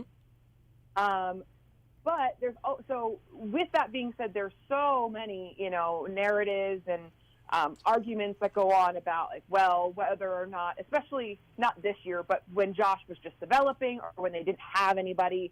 This is just an age-old argument is, should they have kept that pick? Like, what's going on with Josh Allen, this and that and the other thing. Well, I have always thought, the Mahomes and Allen comparison up until this year was very, very unfair. And I also had a big problem with that, should we have ever traded the 10th pick type of argument. The Bills were in no position to draft a quarterback like Patrick Mahomes. They had absolutely no infrastructure. They had a brand new head coach. They were about to get a brand new general manager, although Tug Bailey did not know that he was losing his job. But, they went with the side of the ball that Mcdermott is comfortable with. They went with a defender, and they got arguably the best cornerback in that draft class. So when they draft Trey White, they start building a defense around this key draft pick. The trade with Kansas City got them so many draft picks, and that's what they just kept building through the draft or building through shuffling through positions one at a time. So first they built the defense, and then it started to become like an offensive thing. And as you saw this year with Stephon Diggs, they kind of just finished that completion. But in 2018, they drafted Josh, and the plan was to treat him the same way Mahomes was treated in Kansas City. He was supposed to sit all year and learn from Nathan Peterman, who I don't know, everyone thinks of Nathan Peterman as this like big joke and like, why is he still on an NFL roster? But he looks great in preseason, like any preseason game, he balls out. Any practice, he looks great. And then there's something about like a game day environment that is just not good for that man. No. So I don't really know. So I don't know what's going on with him. But the plan for Josh was for him to sit behind Nate or somebody else that's serviceable for now and just learn everything he possibly could from McDermott and his coordinators and just kind of develop. That didn't happen because the very first game, Nate Peterman went out and I think he threw 5 picks and a half. Like, it was bad. That's right. I forget the exact number. Yeah, but it was like historically bad. Yeah. I remember it being like the worst performance ever in the history of the league. The history of organized sports. Yeah, it was tough. Yeah, it was tough. So Josh comes out the last half of the game and has to play, and he's supposed to have sat all year, and now instead he's scrambling because it was kind of an understood thing. Once you play him, you can never sit him again because that's your franchise guy. And the Bills, unfortunately, kind of had a metaphorical gun to their head, couldn't do anything else but play him. And he was so scrambly, and he actually admitted that after that year was finally over. I had talked to a bunch of, different people who were rookies or second-year players, like, yo, how was last year? And almost all of them were like, yeah, we were just trying to, not die. It was just horrible to be here and be a young player, and, all of a sudden you're thrust into a leadership role. Yeah. And Josh admitted that, that he was just kind of trying to keep his head above water because he wasn't prepared for that and didn't really get the introduction that he was supposed to. Well, he wasn't able to develop then because he was just trying to get his bearings. So I always view year 2 last year as kind of his feel-out year, just like Patrick Mahomes was able to kind of settle in his first year so that I don't know. It was just 2 different scenarios. Josh Allen had the entire board stacked against him, and so I knew it was just going to take a little bit longer for him to get to that level that Mahomes was at because he had that time to just kind of cook and simmer in here for a little bit. And so I think that's why you're kind of seeing a delayed growth in Josh, is just because he was just struggling to stay above water and not sink those first year and a half. Yeah. It was bad, but that's just, it was unfortunate, but, that's just the way kind of it shook out. So I'm not surprised. I'm not at all surprised to see what he's been able to do up there. I knew it was coming. it just wasn't quite there yet for me to thoroughly enjoy it. But I'm excited for them. And I'm obviously excited for Kansas City, but I feel like we talk about that so ad nauseum because we know what we have here. So we're spoiled. The only thing there that sticks out is just like this whole idea of, Josh struggling to keep his head above water, Josh just trying to get through it. That's all stuff that doesn't make any sense to me. It's just not a concept that has sort of any basis in like my personal reality. But I'll think about it and see if I can make some sense of that. Also, Josh Rosen, some similar. Maybe that's what I'm thinking of. I don't know. I keep seeing parallels that pop up somewhere, just struggling Joshes. But I don't know. I can't put my finger on it. Yeah, I don't know where the parallel's coming from. But when you're thrust into a role that you just. Yes, being drafted is one thing, but then you're told, like, okay, like we're going to take our time with you, and it didn't happen. And now it's like, wow, I have no mentors, I have no one to really reach out to on my team. Like Patrick had Alex Smith to, pick his brain a little bit. Josh out at Nathan Peterman. Nathan Peterman. It's just not great. What are we going to do? So I don't. It was just kind of a little bit of a hot mess situation. They did the best they could with the, pieces they had available because obviously their plan fell apart. But, it can be very intimidating to know that you are the face of a franchise. Like, it's one thing to just be a player on a team. It's another thing to be, you are this franchise now. And, like, I just can't imagine, to have Jim Kelly walk you through your first day in the facility because, like, you're the next great one. Yeah. And then you're not even allowed to properly develop, like, whoo. Yeah. It puts the current success into more context, though, in a way that I think actually, like, makes a lot of sense. Breland, we've kept you way too long. Rudy is currently Rudy's running around with a fire extinguisher. Things are on fire. We're supposed to take a break. It's my fault. But thank you very much for giving us so much of your time tonight. Enjoy the Breland Bowl this weekend, and let me know if you find anything else about Rex Ryan, any stories that you realize you forgot to tell, and we'll just do it again. We'll do it again next time. All right, sounds good. Take care. Breland Moore of KCTV5. You can follow her on Twitter at Breland KCTV5, 1E in Breland. And please, again, just if you haven't, please just Google Pinto Ron and the phrase Rex Ryan tattoo. At the very least, it'll hold you over for a commercial break. Did you know you can listen to Almost Entirely Sports anywhere, anytime? Well, you can. Just search for Almost Entirely Sports wherever you get your podcasts. Spectrum Brands, the leading supplier of hardware and home improvement, is looking for workers at their local warehouse in Edgerton, Kansas, right off I-35. You'll receive day one benefits, 12 paid holidays, and become part of a culture that we love, made up of the right people, a diverse group of people with varied backgrounds. Spectrum Brands is hiring for warehouse workers $16 per hour and equipment operators $17 per hour. Must have 6 months recent reach truck or order picker experience to be an equipment operator. Apply today at spectrumbrands.com/careers. That's spectrumbrands.com/careers. Turn your job into a career with Spectrum Brands. Hey Kansas City, it's Jeff Briggs with Victory Chrysler Dodge Jeep Ram. Thank you for a fantastic 2020 and trust in Victory to buy and service your vehicles during these unique times. Folks, Victory is your #1 customer rated dealership in the Metro with 4.8 stars on Facebook and 2,200 Google reviews at a robust 4.7 star rating.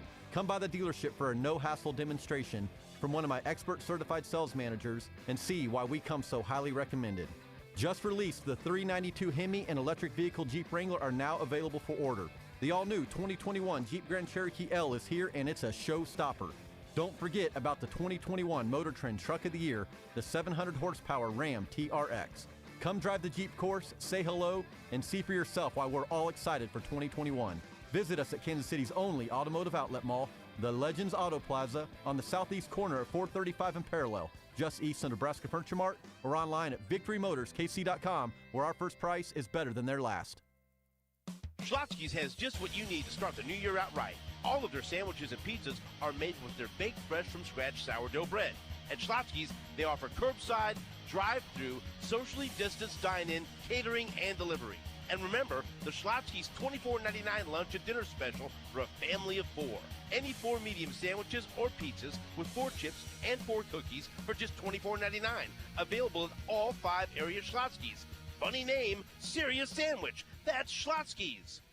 Do you take a lot of medicine or take care of someone that does? Hero is the new smart device that makes life easier by pre-sorting a 90-day supply of up to 10 different pills. Just pour them in and Hero does the rest. What I like best about my Hero is that it's so easy to set up and it's so easy to use, and I don't have to worry about my pills or get distracted and forget, did I take that pill or not, because it reminds me. It alerts and dispenses with the push of a button. Plus, Hero sends a friendly alert to you and a caregiver. Hero is amazing, but you could even live out of state with the person and still program their Hero from the convenience of your phone. Missing doses can be dangerous. Save time and take the worry out of caregiving. Hero manages medication for you. I feel better than I have ever felt simply because I have this device. Try Hero risk-free for 30 days. If you don't love it, you don't keep it. Just go to HeroRadio.com for a very special offer. That's HeroRadio.com. HeroRadio.com. HeroRadio.com. Prime Lending, Kansas City's leading mortgage company, is excited for the postseason and to continue to cheer on our hometown team towards another World Championship run. Prime Lending is ready to assist you with a winning game plan on a mortgage to buy a home or to refinance your current home. Please call or visit any of their 10 KC Metro locations. You can also find them online at yprimelendingkc.com or call 816-600-4561. All loans subject to credit approval. Rates and fees subject to change. Prime Lending, a Plains Capital Company, NMLS 13649, is an equal housing lender. If we learned anything in 2020, it's that life is unpredictable. There are some things that you just can't control. All the more reason why you need to appreciate and hold tight those special people in your life. That relationship you know you can count on no matter what. At Diamonds Direct, your love is our passion. Your relationship is why we exist, and we stand ready to help you create those memorable moments in 2021 that celebrate and solidify those unbreakable bonds. Our selection of precious rare diamonds has never been greater. From a simple 1-carat princess cut to a breathtaking 10-carat round brilliant, we have your perfect diamond in stock every day at the guaranteed best value price in America. And even in unpredictable times, Diamonds Direct's commitment to you will never waver. We promise the largest selection, the highest quality, the best value, the strongest warranties, and the most unforgettable experience. So as life gets back to normal this new year, remember, cling to the ones you adore by showing them how much they mean to you. And we'll always be here to help. Diamonds Direct. At 119th and Row. Have you ever turned down a project because you didn't have the right trucks at the right time? With City Rent & Truck as your fleet solution, that will never happen again. They give you the freedom to grow your business without fleet limitations, leaving no project behind. Don't pay 100% of the cost of ownership for a vehicle you use 50% of the time. The flexible rental and lease options allow you to only pay for what you need. Visit cityrentandtruck.com to see the large selection of work trucks and vans and request an online quote today. Drive for the win and score huge savings at your Kansas City Acura dealers. As Kansas City makes their playoff push, we're pushing out deals on award-winning Acura SUVs and sedans. For a limited time, score jaw-dropping lease deals and low APR offers on the all-new 2021 TLX sedan and the 2021 RDX crossover SUV. The MVP has arrived. Pre-order the all-new redesigned 3-row 2022 MDX SUV and experience the future of luxury performance. Visit your Kansas City Acura dealers today. This is Almost Entirely Sports with Joshua Brisco. I don't know if today was a really good show or a really trash one. On Sports Radio 810 WHB. Thanks again to Breland Moore of KCTV5 for spending that last very long segment with us. Appreciate the time, the journey through Rex Ryan's tenure in Buffalo, and we will most likely spend a very long amount of time with Seth Keysor of the Chief of the North newsletter, The Athletic, the Times Stars podcast, coming up here in about 10 minutes. I'm Joshua Brisco. My name's in the liner. Rudy Salazar on the other side of the glass. His name's not, because it would break my fragile ego. I need to be the only one whose name gets said by the big voice guy. Maybe whenever Beards gets back, we can have like Curtis or just literally anyone also also have your guys' names, and then we'd have to redo all of the liners. But it's like in a little, he does like a little squeaky voice, you know, like with Joshua Brisco and also Rudy and Beards are there. Anything that gives Beards more work, I'm here for. Because part of that is it's not just giving Beards more work. Yeah. But it's seeing like how long it'll take him to actually do it. I mean, like that, because that's the other thing that I always find is fun. It's like, okay, this is a job that Beards many times takes on himself. Sure. And 2 weeks later, like, hey, Beards, you remember that thing? Beards is, I would say, vis-a-vis like big projects and whatnot, Beards is a light switch. You know, we got the boards with the sliders on them, right? The sliders are how we, turn my mic slider way down here, Rudy. I'm going to keep talking, pull the slider down. You can still hear me. You keep me up a little bit. Can you hear me a little bit? You can hear me a little bit, but it slid down. Go ahead and crank the slider way up. Wow, I've gotten louder. I'm moving the microphone away from me, but you can hear me. It's just Beards. You can put me in the middle again. Beards is a light switch. Beards is either all about. Oh no, you're doing the thing with that's unpleasant. Beards is either all about that thing or he is not interested. That's just Beards. Beards is a light switch. How did we get to that? Beards isn't here tonight because he's on our reserve COVID list. Close contact tracing going on. We got to see if he wore his bracelet in the facilities and whatnot. We're checking the film. So far, everything's all right, but that's why Beards not here tonight. He may or may not have been choked out. We don't know. Yeah, was it a concussion? Did he get... listen, there's... If there's ever a question of, did Beards get a concussion or did he just get choke slammed to the ground, I would probably not be here that night either for disciplinary reasons, would be my guess. What would you do, Rudy, if you walked into the office and I was choke slamming Beards? What would you assume had happened?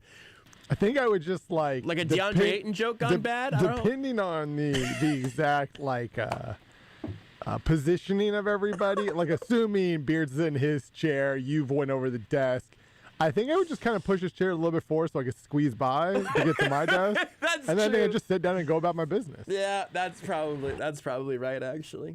That's probably I just assumed he said one too many things about Luka, and I'd get it. Oh, that's it. It'd be a Luka whatever thing. he did, I'd be like, Josh is probably in the right here. I get it. I can't think of two people that spend as much time together as Beards and I do who are less likely to have like a knockdown, drag-out fight. Because honestly, just neither of us are interested in that heat. The idea, I've never been in any sort of fight in my life, and the idea of just ever like actually being mad enough to not just want to hit somebody, but to actually follow through with hitting somebody. Yeah, I just never got there. It just never happened. And at this point, I don't think it's gonna. Oh, that's an interesting I think thought. I'm probably past that. Like it would if take... you were gonna get into a fist fight, you would have by now. Yeah, the only way I'm getting into any sort of fight at this point is if essentially it's like something serious that's happened to like my niece or nephew that like requires me to. That's it. Like that's the only thing that I think that could like make me that like mad enough. Well, your niece or nephew or me, any of those three people. Sure. Yeah. Totally. Yeah. No, here's the thing. If we were just walking, say this won't happen this year, obviously, but we get to next year, P&L. We're out at the Big 12 tournament, and somebody just decides to walk up and punch you in the face for no reason. I'm in. Not punching you. I'll go at this guy. Yeah, I'm afraid, honestly. Nobody just walks up and punches. Like, here's the thing. I have no desire to fight anybody, but if somebody just walks up and punches you for no reason, I'm gonna laugh a little bit. But then I'll throw hands with this guy. You're definitely following up with a swing of your own. I think it is very up in the air as to who you're hitting. Because at that point, it's open season. I could just think maybe you wouldn't know. I wouldn't even know. I was like, yeah, that guy hit you twice. Can you believe it? I think that's the play for you. Because then think about, it's like, I don't go home thinking, I think Rudy wants to punch me in the face. I don't think that. But I do think that if you got one free shot, think about how long you'd be good for, Oh, forever. Probably. I mean, I would think forever. I'd be good, at least until the next random person walked up and punched you in the face. You can just double down on it. I don't know. You never know. There's crazy people in the city. Someone may do it. There are things way less likely to happen than someone recognizing me and deciding to punch me in the face. Maybe not even me? recognizing you, just being like, this guy I just want to punch this guy in the face. I don't know why. I don't know who he is, but I'm going to punch him in the face. I'd have to think about it a little bit and then try to think. Here's the good news is the handful of times that I've just been like basically like cold recognized in public, not in anything 8-10 related or whatever. But the few times I can think of off the top of my head, it's been people who have like recognized me from doing TV. And I don't think I've ever said anything on TV that would be punch me in the face worthy, Your face though may just scream, punch me in the face. Yeah. Yeah, that's definitely Maybe true. I put up a sign like on your back that says, hey, just walk up and punch me in my face. And then they get one and then you get one and I'm just disoriented. Yeah, that's probably true. That's probably on the table. Seth Keysor isn't planning on punching me in the face. He is planning on tasing me, though, which sucks.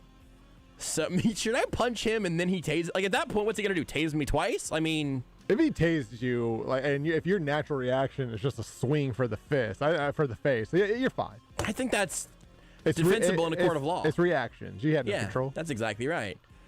Anyway, I mentioned that because we'll talk to Seth Keysor of the Chief of the North newsletter and The Athletic next here on Almost Entirely Sports. You're listening to Almost Entirely Sports with Joshua Brisco on Sports Radio 810 WHB. Are you tired of living with chronic pain? Well, listen carefully, because there are new breakthrough treatments now available here. Not talking surgery or steroids. These are regenerative cell therapies from the medical professionals at QC Kinetics off 435 and State Line. This is Stephen St. John, and these revolutionary treatments not only alleviate your pain, they speed up the healing process. We're talking regenerative cell and platelet-rich plasma therapies, all new solutions that really work. If you've got pain in your knees or your shoulders, hips, or lower back, you may be able to avoid invasive surgery with these proven non-surgical options. Call now and schedule your free consultation at QC Kinetics, 816-412-6299. If you've got chronic pain and you want to avoid surgery and steroids, call QC Kinetics off 435 and State Line. Call now, 816-412-6299. That's 816-412-6299. Want a low fixed rate in the twos? It's yours. Looking for a true no-cost loan? You got it. How does A1 Mortgage do this? The answer is simple, by offering real-time rates without the inflated markup. Call A1 Mortgage now at 816-822-8888, 822-8888. Whether you're purchasing or refinancing, FHA, VA, conventional, or jumbo, A1 Mortgage has you covered with fixed rates starting in the twos, true no-cost loans, and financing up to 100%.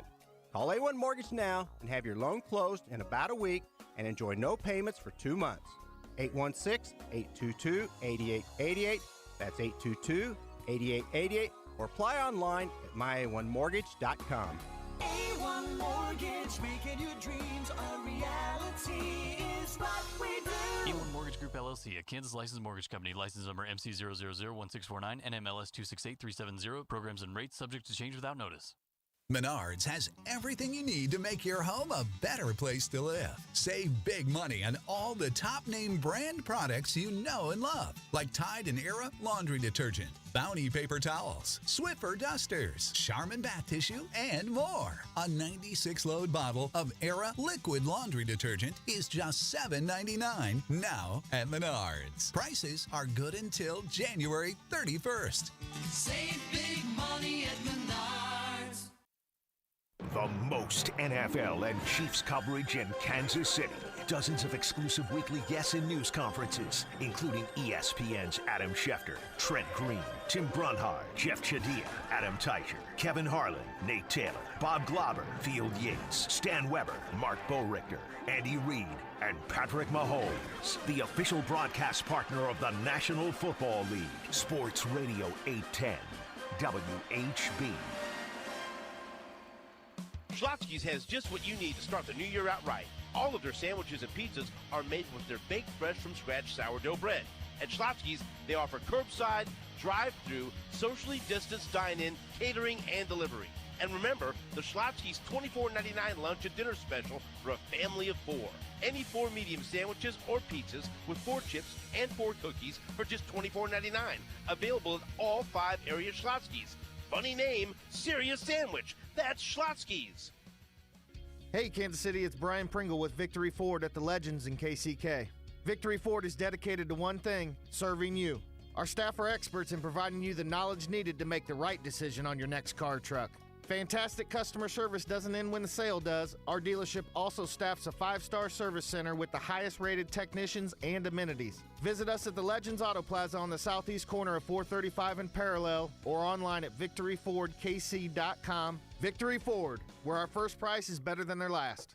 The American dream, home ownership. Now, is that true? Sometimes owning a house can be a problem, an ugly problem. Repairs, taxes, just mowing the yard. What we've learned is with every ugly problem, there's a beautiful solution. Let us be that solution. WeBuyUglyHouses.com. Call us today. We're the We Buy Ugly Houses people. 1-800-44-BUYER or WeBuyUglyHouses.com. Call us today. Get rid of that ugly problem. 1-800-44-BUYER. We're the real ugly house guys.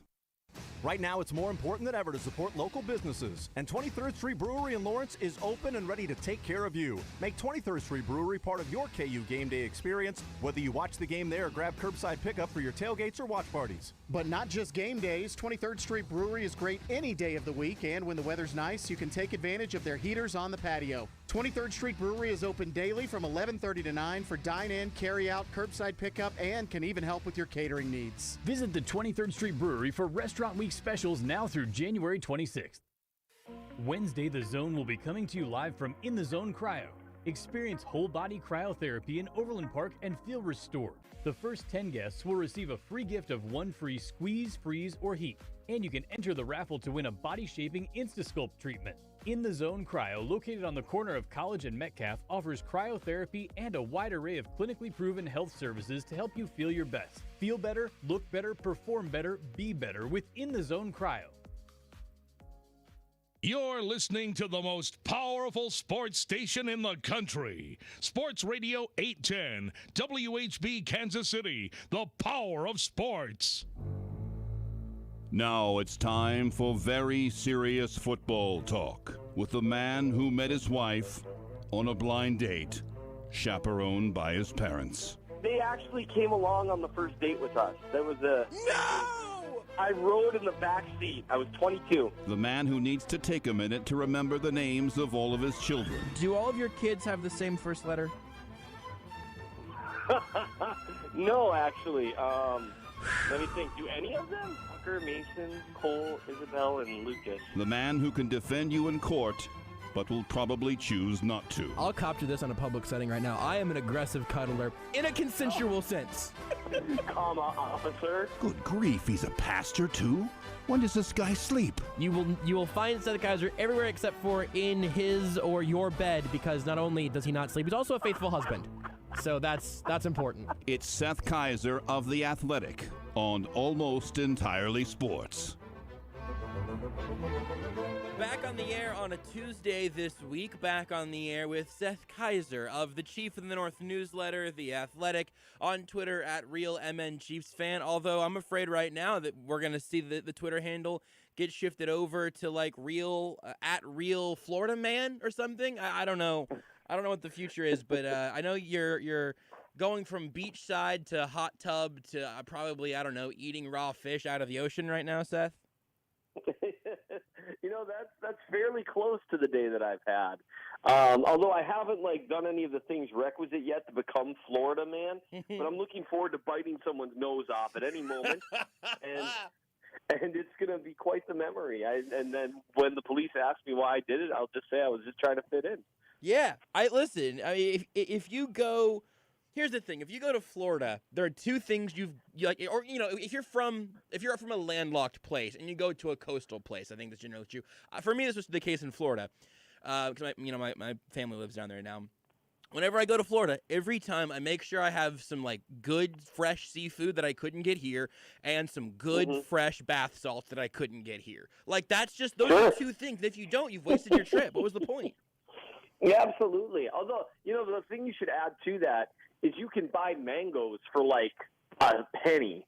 Like Really? my wife, well, maybe not a penny. I don't know. But my wife and I were going through the grocery store, and she could not get over how cheap the fruit is, and like how plentiful it is. She's like, these mangoes are ridiculously cheap. I was like, yeah, that sounds great. Are we gonna buy any? No. I'm like, okay, that's cool. But yeah, it's been awesome. I mean, we left the day that we drove to the airport, my family and I, first family vacation, 14 years. And so it's been awesome. The kids had never seen the ocean. It's been amazing. But the day we left, there was a massive snowstorm in Minnesota. And so we left like 15-degree weather with like 8 inches of snow. And then we landed at night, and so the kids didn't really see anything. And the next day, the kids get out of bed, and I'm sitting there, sunning myself on a balcony going, what's up? And I was clothed. That came out wrong. No, I think that everybody got those words from you. They went into their brain, and they thought of an image. And whatever image you came up with is up to you. I had you wearing one mango. Yep, that was the ink blot of radio bits right there. I was whatever you want me to be in your daydreams there. One mango, one ridiculously cheap mango. Oh, I thought you were gonna say one ridiculously large mango. I thought you were gonna give yourself some credit. When you have as many kids as I do, you don't even feel the need to make those jokes anymore. Right. I've done everything possible to prove my manhood. That's true. And there's nothing left to accomplish except a sixth kid. I don't want that. So one mango pit. Just one little shriveled mango pit. One mango that you need a magnifying glass to discover. It's a whole thing. So it's been awesome. We spent time at the ocean. Oh man, I'm gonna be curious to see if you edit that out. So I need bleeps available when we're not doing times ours. Yeah, no, I am a less generous god than Danielle. Yeah, Danielle is willing to really help me out. Although I still remember the episode where I called Josh McDaniels a schmuck, and we did a whole thing. And the bleeping she used there, I bet I had 20 people DM me like, Seth, I'm kind of disappointed in you. No. And one of them was my dad. Well, he messaged me. He didn't DM me. That would have been weird. But anyway, Florida's been terrific, and I got to. So we got to the VRBO that we're staying at. You said that, by the way, many times. I don't know what that is. It's like a house rental. Okay, like it's like an Airbnb. It's like sort of, yeah, like an Airbnb, but like for like cabins. Cool. You rent someone's house, and that's basically the whole thing they use it before. And it's a very nice place, So when you first arrive, it's like this is before your time, but like old episodes of The Real World, where the first like 20 minutes are just like,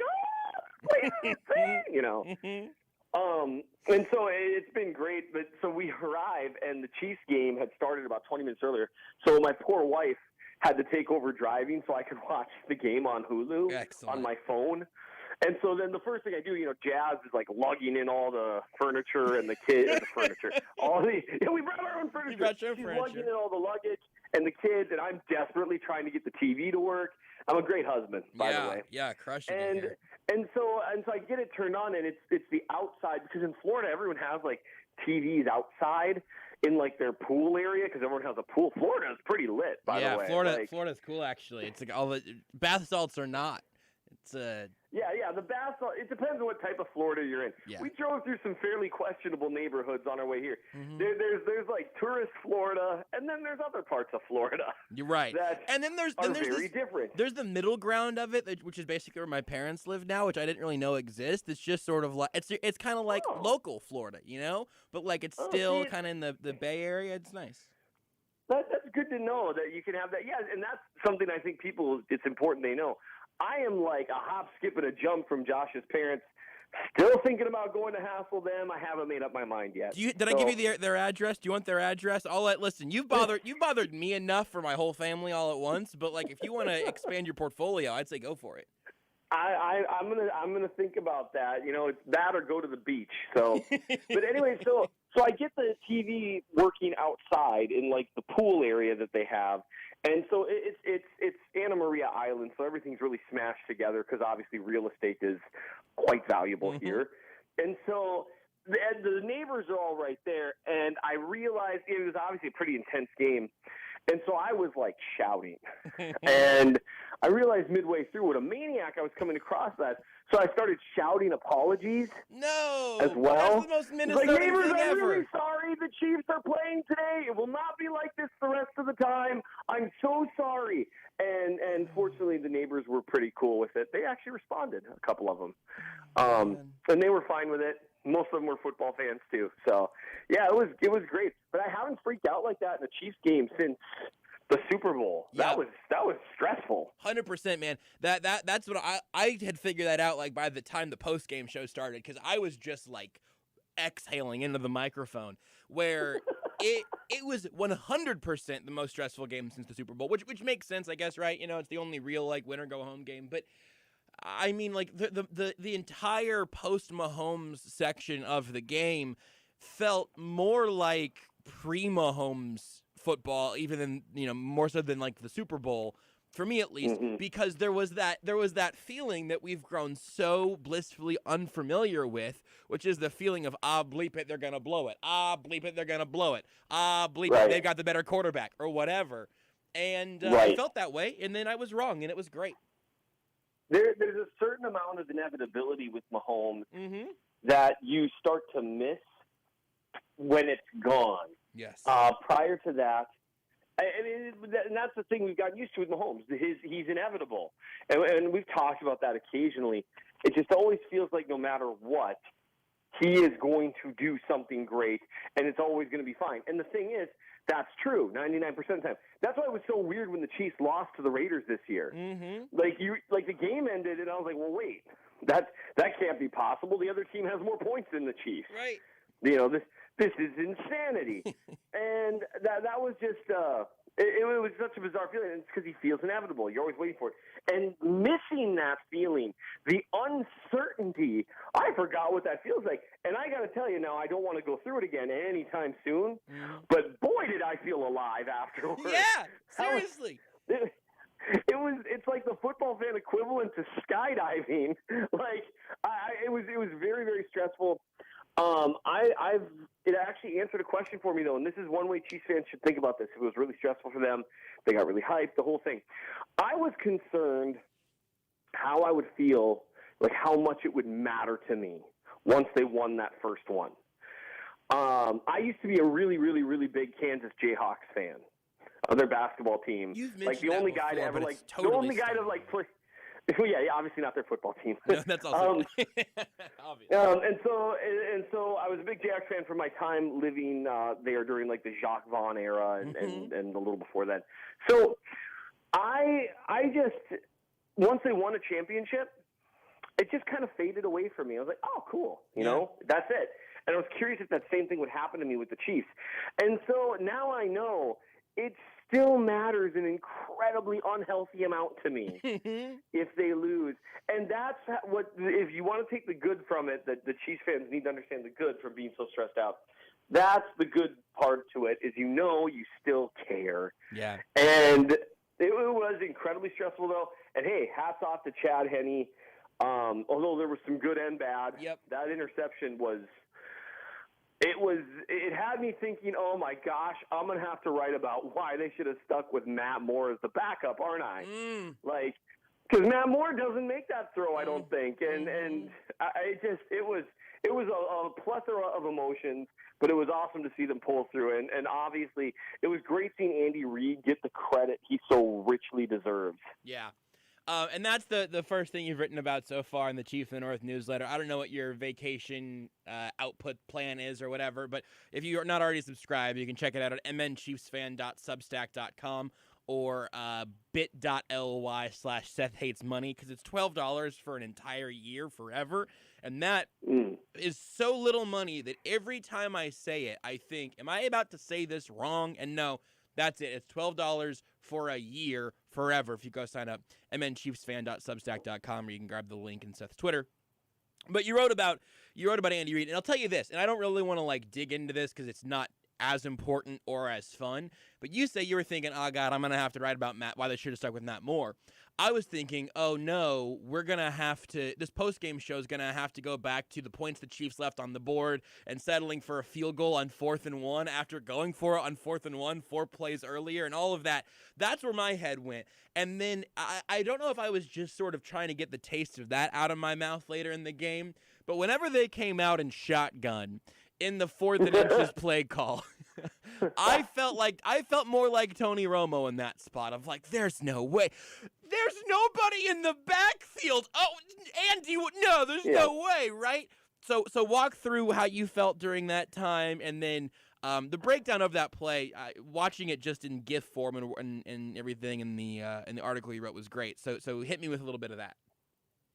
Watching it live was insane. I think all of us were Tony Romo in that moment where it was so obvious they weren't going to run a play. It's like, whoa, they're gonna run out a shotgun, with their backup quarterback, with on 4th and 1 on their side of the field. Okay, it's just like that was the voice I had in my head. It's an annoying voice, by the way, but it can drive you to do great things if you got that voice egging you on. Just on a side note, you're going to charge him $12 a year? That'll do it. So, anyway. I think the voice in your head and I would get along, yeah. I probably would. You're going to take a running back in the first round?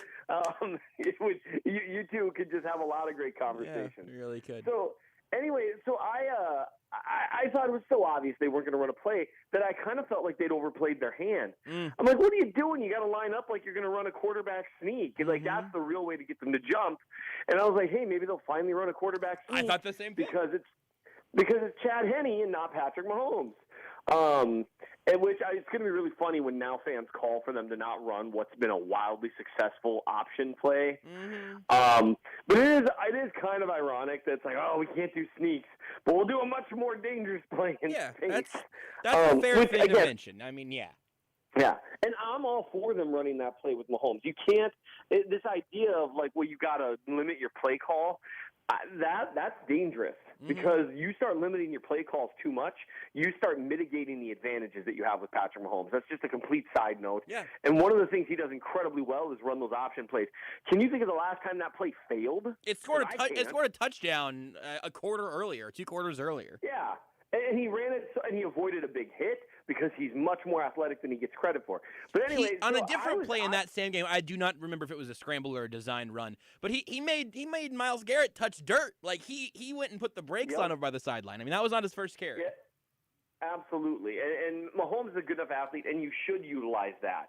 And it forces defenses to account for one more thing, forces them to prepare for one more thing. It's just a huge advantage, and they should use that. It was a freak injury, clearly, based on the fact that no one really knows what it was at this point. So with regards to that last play, I really thought, I was like, oh, man, Andy, you haven't disguised this very well. You gotta, and even Romo's like, look at their body language. Hill wasn't necessarily even completely in his stance, and that sly dog Andy Reid, you can't convince me that the guy who controls everything, and he does, like down to like how many steps guys are supposed to take on a screen and what foot to lead off with, all these things. You can't tell me he didn't tell him, hey, sandbag it a little bit before the snap. You made this point. I hadn't even recognized this at the time. They snapped it with time left on the play clock. They did. The clock was running, and so I think there were 6 to 8 seconds left on the play clock, and the clock was running. Yeah. There's no reason to think they're going to snap the ball right then. None. There's every reason to think that it's a fake. Ridiculous. That's a hard count. It was such a beautiful thing, and it was executed so well. Down to the last detail. Again, snapping it early, no one on the planet expected them to snap it early. No. I was upset they got to the line that fast. I was like, oh, crap, guys, don't waste time. Don't risk a false start. And so it was such a well-faked play. And then it was just so well-designed. They've used that sprint out before. It's almost impossible to cover Tyreek Hill in man on that route unless you are basically just giving complete outside, unless you're taking complete outside leverage and giving away the inside entirely. In which case, they run a lot of option stuff. Maybe he just moves inside. Yeah. And so it's almost impossible to cover him in that situation, especially out of the slot, because you can't get your hands on him right at the line. And it was just such a great. And by doing a little bit of a sprint his direction, it makes the throw a little easier because it's a shorter pitch and catch. And they ID'd it as man coverage by having Williams go out and then come back in, which is something they do constantly, right? Mm-hmm. They love motioning guys across the formation to see if players follow them. And it was later on, Chad Henne mentioned that they knew from film study the Browns love using man coverage in those high leverage situations. So they confirmed it, and they called what really looks like the only option there was Hill. Mm-hmm. And it was such a beautiful call. It was so well executed. And Andy Reid, seriously, though, he deserves all the credit in the world. I don't know if you saw it shooting through the Twitterverse today. Pro Football Reference tweeted out that that's the only situation that's ever happened where a team had the lead with minus 90 or with 90 seconds or less to go and had the ball on 4th and 1 on their side of the field and called a pass play, like went for it like that. Yeah. It's the only time it's ever happened in NFL history. And he just deserves all the props in the world because sometimes he is too conservative, like 4th down situations, and to do the correct thing and say, I trust us to we have the ball right now. Mm-hmm. I trust us to get 12 inches to just finish the game outright. We can control the outcome here. And they did. And props to him, because it would have been really easy for him to say, well, our defense just stopped them, and the previous drive, it took them like 8 minutes to get the ball down the field. We can do it again. Most coaches would have said that, and he went the other way. So, I mean, good on him. It was such a great call. Well, and one of the reasons that I'm always pulling my hair out for the Chiefs to be not just more aggressive, but the most aggressive team in football by a large margin is because of Patrick Mahomes. Like, it's the collection of Mahomes and Hill and Kelsey. The second biggest reason to be aggressive in that spot, the first one is the analytics of it all, right? But the second biggest reason, at least, is that you have Patrick Mahomes, and they didn't. Like, I would not have lost my mind at being more conservative in that spot. You and me and Ethan Douglas, I think, had all tweeted as the game was happening, like, why didn't they run it 3 times? And you're barely ever going to find consensus on, from the three of us on probably nearly anything. We're all admitting, yeah, I wish they would all do the thing that none of us really like it when they do very much. Like, they just run the ball 3 times. But even the disastrous play there, I put that in quotes, but the sack that Henne took, obviously he did the right thing by not throwing it away. But then we find out the reason that play didn't work is because Travis Kelce screwed up. He said it. Henne said it. That's the reason. And that play may have worked if Travis Kelce would have heard the call correctly or heard the whole call or whatever the issue was. Yeah, man, and he was just and Romo ID'd that right away. Having Tony Romo, having him call games is so great because a couple times a game, the predicting things, whatever, I can take or leave that. But what he does post-play, where he breaks down a couple of things that you might miss, like he said, I think Kelce was supposed to run a different route there, and he had it too. And you saw Kelce was just agonizing over it afterwards. And those are things that are worth catching. And that's the thing is it would have worked. And you can see now why they kept Henne. Now, I would make an argument that Matt Moore showed he can do all this really well too. Mm-hmm. But Henne clearly knows that offense very well. Yeah. He didn't make any really incorrect reads that I saw. He just had, and that's what makes that interception, by the way, just inexplicable. So bizarre. Like, and I'll tell you this. So Travis Kelce took responsibility for the route thing, and I very much believe him for all the reasons that both of us have mentioned. Andy Reid said he took responsibility for the interception on 1st and 25, and I would just like to say that if that play call had one option and it was, hey, Chad, yeet this one into the end zone no matter what on 1st down, I will eat my hat. Yeah. Well, and this is why Andy Reid, we just can't say enough good things. He's getting so much praise right now, and he deserves it. And my understanding is votes for Coach of the Year close after the regular season, which is one of the stupidest things, by the way. Yeah, kind of dumb. Same with MVP. These are things, what you do, okay, fine, don't wait until the Super Bowl because maybe then you've got too much recency bias. But what you do in the playoffs should matter. And, like, Stefanski might win Coach of the Year over Reed.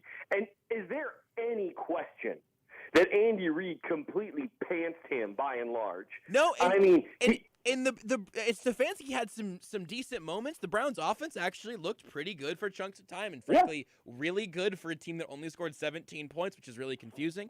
Was it 17? I've gotten this wrong. Or was it 19? I don't remember. I don't remember. But like, it was. I couldn't look at the score because I was screaming. But like, Stefanski didn't have a bad game, and it wasn't even close. 17 points. It wasn't even close. He was clearly He was probably the third best offensive coach on the field that day, maybe lower. Well, yeah, I know because I think Kafka is going to be a head coach one day too. Probably before Bieniemy. We're obviously, it could be before Bieniemy at this point.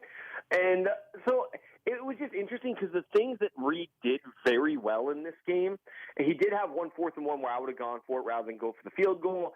You know, I guess I don't think they really anticipated Butker to struggle with misses, which Butker, let me tell you, I have no doubt. I mean, what did he hit, like a 57-yarder or something against the wind that looked like it would have been good from 75 yards out? It was great. It was. I don't think it was 57, but it was excellent.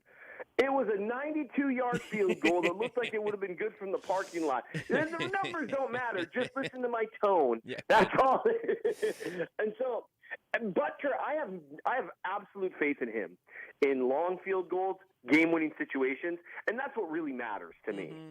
But holy cow, these short chip shots are starting to stress me out. That's just a side note because that game could have been a lot less stressful. Sure could have. For a number of reasons. But one thing Reed did very well, he generally speaking was aggressive the appropriate times. I mean, they went for it right after Mahomes got injured. Yeah. Running one of their bread and butter plays, and he said, no, we're going for this. Most coaches would have punted. And instead, and I understand that, you know, when you aggregate the numbers, you can't find evidence that momentum moves the needle across games. But every player I've ever spoken to on the topic says it just gets tough. Now, you recover because you're a pro, but there's a period of time there where whether you want to call it momentum or confidence is the term that I hear players use more. That can shake teams up. You could feel a palpable shift in the stadium where suddenly it was just survival mode. And Reed helped grab some of that back. That conversion was huge for the entire team. It felt like the whole stadium exhaled when that happened. Where it's just like, okay, we're still here. We're still going to play football. We still have a big lead. And I think that's incredibly important. He made some really good time management decisions at the end of the half. It could have been a little better, but it was still good. Much better than Stefanski's. Yeah. And he made incredible play calls down the stretch that helped his players make big plays.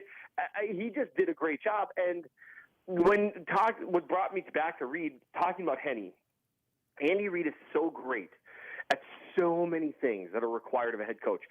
If it were just about X's and O's, there would be a lot more really good head coaches. Because believe me, even Adam Gase knows X's and O's better than the vast majority of the populace. Bill O'Brien understands X's and O's much better. If you ever watched some of his clinics, they're really helpful. The man knows football. But being a great head coach isn't just about that. Yeah. You also have to be able to handle the clock situations, right? You also got to be able to handle all those in-game decisions that are all on you or properly delegate them to someone who's good at it. And those things are hard to do. But you also have to be able to lead grown men. You have to be able to make them believe in you. You have to be able to get them to hop on board with what you're doing and do it enthusiastically and have this, culture that everyone loves to talk about, but not a lot of people know how to initiate it, but also still be in charge. How are you going to be in charge of a bunch of dudes? Most of them are richer than you, although not really in Andy Reid's case because he makes a lot of money. Yeah. But it's such a tough thing to do. And one of the reasons he gets that from his players, I can't remember a time I've ever heard him even sort of blame a player for anything. It's always Andy Reid's fault. And that Henny thing is a great example because, I called a bad play there. Andy, no one believes you. Like you said, I mean, that is an I will eat a hat moment, not in a literal sense because we still owe everyone a ghost pepper and a tase. But yeah, thank you for that. I will say I don't think what I said there is disprovable really, but yeah, no, I'm not gonna eat my hat. So bleep off, everybody. All right, bleep off Twitter. Yep. And so it really is such an incredible thing that he is, because he doesn't just do it in those obvious moments. He does it. It was to the point where the Philadelphia press would make fun of him for always blaming himself. But there's something to that, because you see other coaches who flame out start blaming their coordinators. They start blaming their blah, blah, blah. And even, like, say, when Reed fired Bob Sutton, right?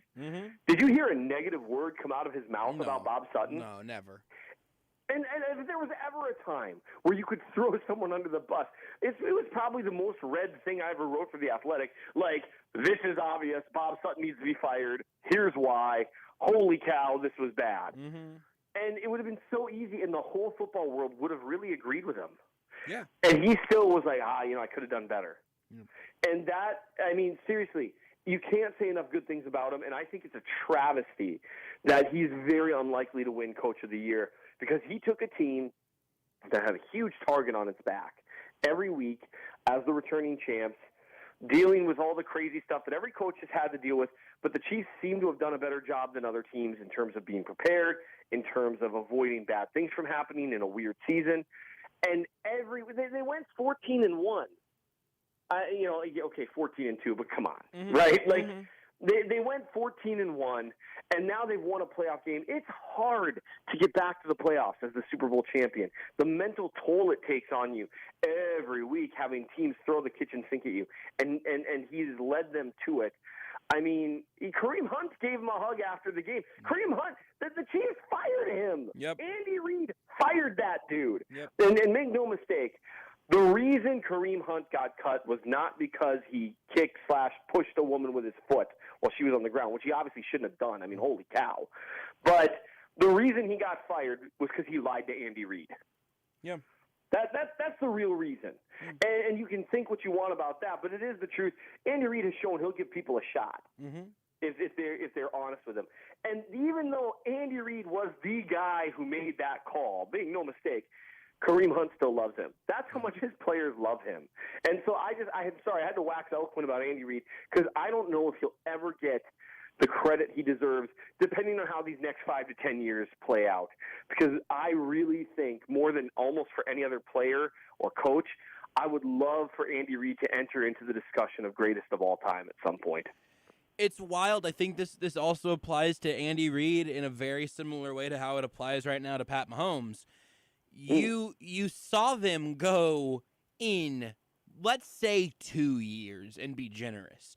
In 2 years, they went from people with enormous questions publicly asked about their viability all the time to being so good that people are bored of giving them awards. That happened so fast to both of them. Absolutely. And it's really unfair, in my opinion, for Andy Reid, because he's been through the ringer for so long. He always had this asterisk after his name. Yeah, Andy Reid's a good coach, but can't win the big one, et cetera, et cetera. Yep, can't win the big one. Like, it's his fault that the forward progress, one of the worst calls in playoff history, which, by the way, Cleveland fans, I'm sure so many of you listen to nighttime radio on 810 Sports Radio Kansas City. Cleveland fans, look, could Dan Sorensen have been called for a penalty? He could have, yes. Sure. That's a 50-50 call right there. It's not remotely as bad or as impactful as the forward progress call against the Chiefs and the Titans a couple of years ago. But I digress. That also hurts me. He got blamed for things that weren't his fault, by and large. And that was always a bummer. Yeah. And now the funny thing is, even the things that were his fault that he needed to improve on, he has really patched up a lot of those issues. Yep. The aggressiveness, he's not as aggressive as he should be on fourth down, but they've come a long ways with that. True. And, in terms of clock management, those things, they're not, he's still not perfect with them. They still have some times where you're like, Andy, what are you doing? But he's become one of the more aggressive coaches in the league. And remember, he's been doing this since, I want to say, like 98. He's been doing this for 20 years. Yeah. And he's still on the cutting edge of the things that give teams advantages. And there's a reason no one else has been around this long other than like Belichick. And that's because it's impossible to stay ahead of the curve for this long. And Andy Reid's doing it. Yeah. I know that you've got limited vacation time, and so I know that I'm supposed to let you go. But you did just talk about Andy Reid for 14 consecutive minutes, so I'm gonna squeeze one more out here of the. Well, I don't know. I'm gonna be able to save that phrase. I owe you a couple. Let's go for it. I'm gonna squeeze this mango and get whatever juice. No, it's bad. It's all bad. I hate it all. You know what? Maybe that should be the end of the segment. No, I want to ask you real quick about the Bills game.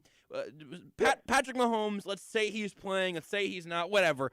I'm curious what you're willing to take from Chiefs-Bills Part 1 from this year, because the Bills certainly look better than they did then.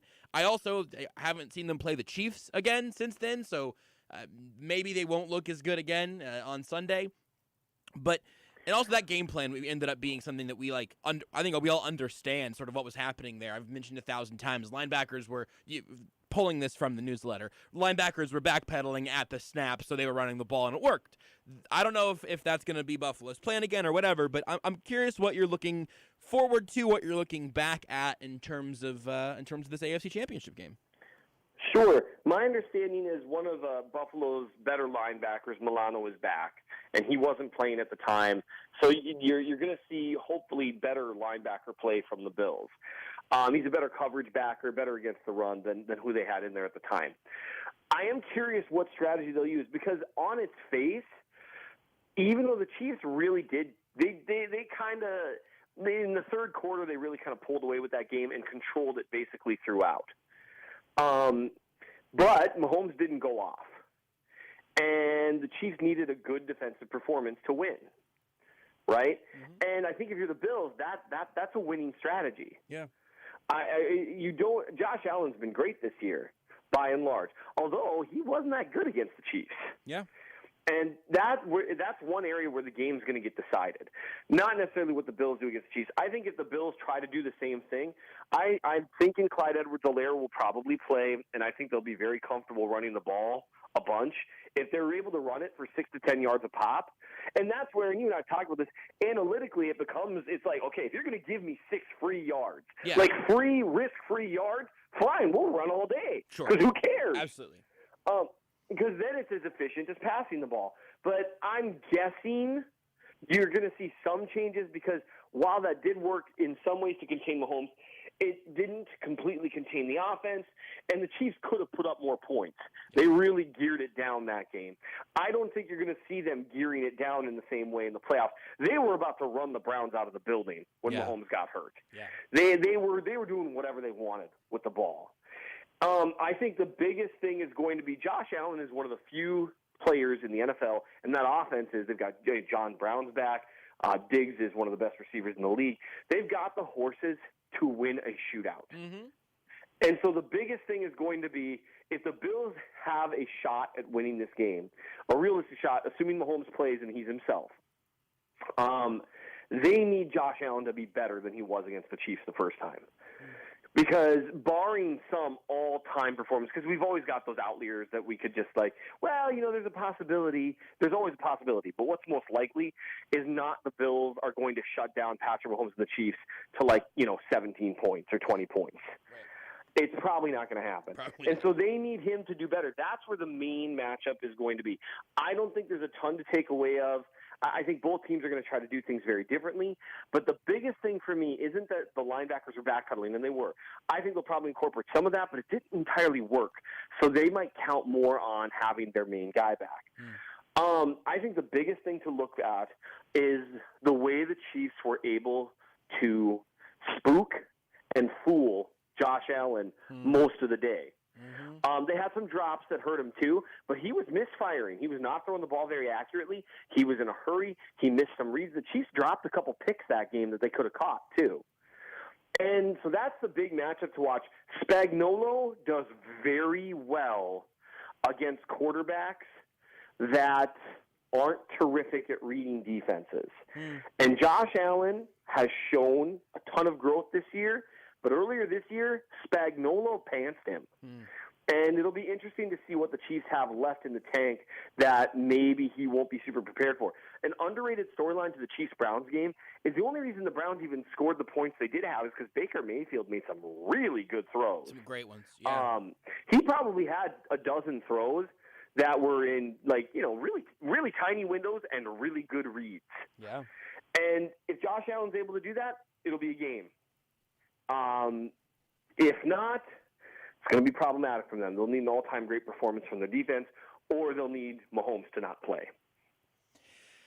I feel good about that. I at least as of right now, with some help as tweeted out by our esteemed friend and colleague Nate Taylor, feel pretty good about Mahomes playing in that game. And if he doesn't, everything changes, and we'll all collect ourselves right before kickoff. If that ultimately, if Mahomes is inactive, then yes, the analysis will change. And that's the sort of insight you can only get on Almost Entirely Sports. So thank you, Seth, for Pat Mahomes is important. You Patrick, heard it here first. Patrick Mahomes still important, and I don't think that Andy Reid forced Chad Henne at gunpoint to throw that interception. Those are two things that I personally believe. For more great analysis directly in that vein, check out the Chief of the North newsletter. You can go to mnchiefsfan.substack.com, or you can just Google Chief of the North newsletter. You can follow Seth on Twitter at RealMNChiefsFan. He's looking for good delivery pizza in Orlando, I think. So you have that.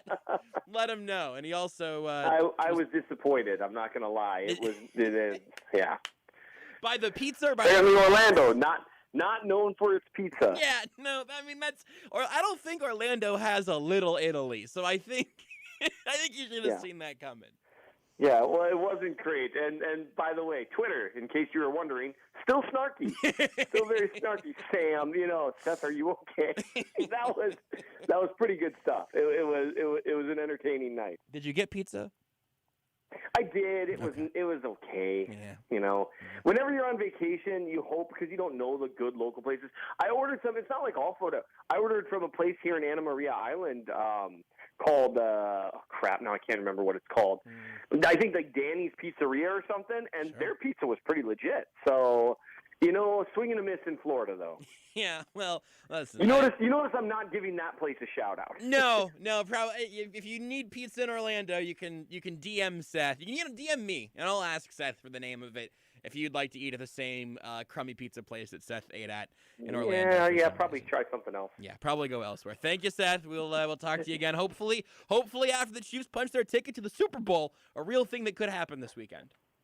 Absolutely, and hey, I'll see you on our Arctic Wolf tailgate experience on Zoom. Yeah, so hey, I can't even explain that on the radio in a way that would make sense. So Seth tweeted about it recently. We're doing a thing on Friday, me and Seth and a company called Arctic Wolf. And if you want to ask us questions in a Zoom call, basically go to Seth's Twitter or go to my Twitter, and we'll tweet out a link so you can see how you can sign up and everything, because it's open to the public this time, which is very exciting. So yeah, I'll see you on Friday, and you might see my family some other time this week.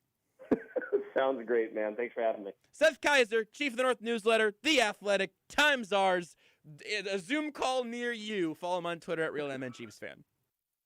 At JB Brisco, at Beards McFly, at Not That Rudy, at Sports Radio 810. Just do it already.